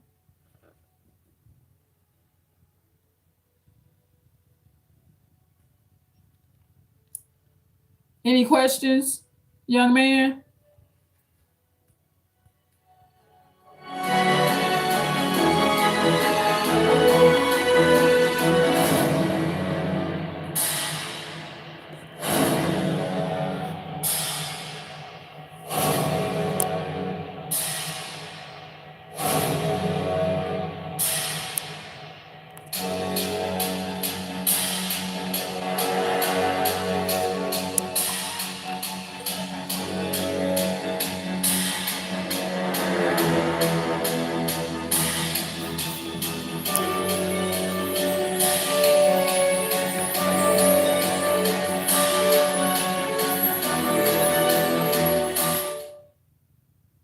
So, Tyler Clinton, one thing I am going to thank you for is for staying on the live. However, I want you to get better and become an actual professional participant of the lives. That's what I would like to see. Okay, so hopefully you continue to come in the lives and learn the construct and atmosphere of my lives. Because I really controlled myself with you today, just out of respect for the child I was discussing. So I really tried my best to control myself. I didn't cuss you out of nothing. It just doesn't help the situation. So I appreciate you, Tyler Clinton. I appreciate you staying here on the live and participating. I'm going to pray for you as well. But definitely pray for the Moss family, especially the grandmother, the father's mother, the grandmother that took care of Imani Moss, that did want her. Really pray for her. She shouldn't live with a guilty conscience because as a grandmother, she did the right thing to ask for her granddaughter. She tried to prevent her death, but it was her son that blocked it. And there was no problems when she was at her grandmother's house. Imani Moss, she looked so much like her dad's mom. And so I would have gave my daughter to her grandmother before I let my wife abuse her. I mean, if I was a man, I'd rather see my daughter with her grandmother. I mean, his mom looked pretty young. She don't look like she's sick or too old to take care of a child. She was a young looking grandmother. So Tyler Clinton, Tune in for more right here with Advanced Insight. I want to see you here on these lives, and I would like to see you get that mouth under control and get control of your behavior, okay? But I do appreciate you staying on the live. But I do have I gotta go make my coffee now. You done made me crave my coffee. Because you know these messages you leaving, Tyler, you act like you kind of high or something. So the least I'm gonna do is go get my coffee. Okay, I get you, Tyler Clinton. You got to get that under control, man. Your appetite for sex, you got to get that under control. Really. You don't want to become like no rapist type guy. You've lost control when you go in somebody's live talking about you horny and stuff like that. Don't you go out and rape nobody today, okay? I am helping you, Tyler, by telling you how I feel so you can protect yourself. It's just like if I would have knew Tiffany Moss, I would have told her to give the little girl, I would have said, give Imani Moss to her grandmother so you won't be in prison. And I'm telling you the same thing. Your sexual energy is too high. You might get a rape charge, man. My boobs are covered, sir. So listen to this. You didn't pick any music, Tyler. Tyler Clinton, I need you to show me that you can do something else other than talk about intimacy. I asked you to pick some music.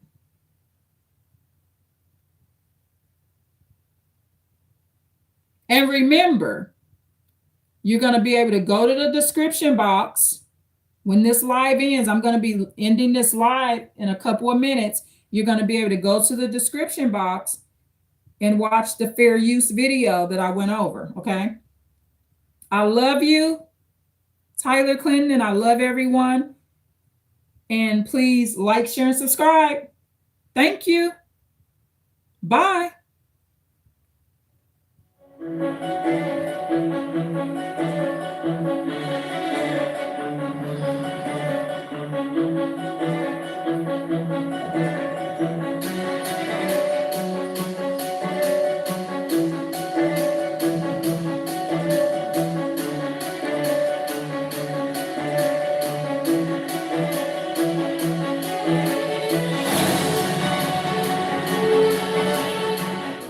Tyler Clinton, I answered your questions. I did. Everything you typed, I responded to. You're just leaving graphic messages. What is your question that you want to ask me? Because you may not consider a live work, but it is. I have been on here 3 hours. So what is your question? What's the question, Tyler Clinton? Type it right now.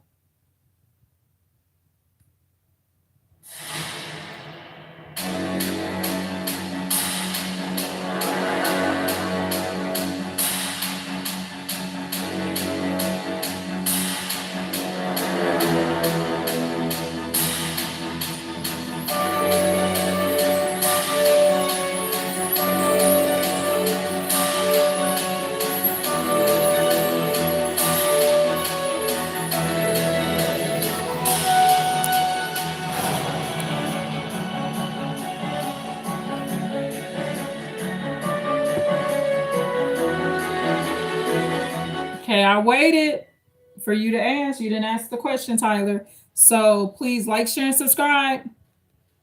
Thank you. Bye. That's not a question saying exactly excuses. I'm asking you to type the question. You are not typing any question for me. I'm not going to stay on here for 3 hours waiting on you to come up with the question. What is your question? You done hung in here with me. I know you sleepy too. Ain't you tired too, Tyler Clinton? You got to be tired too. Because I'm going to give you an A++ for staying on the live. You did very good. So again, please like, share, and subscribe, y'all. Thank you so much for the 2 new subscribers. And for all the likes and for everyone that tuned in. Thank you. please share the video as well. Thank you, Tyler Clinton. Have a great day. Happy Sunday.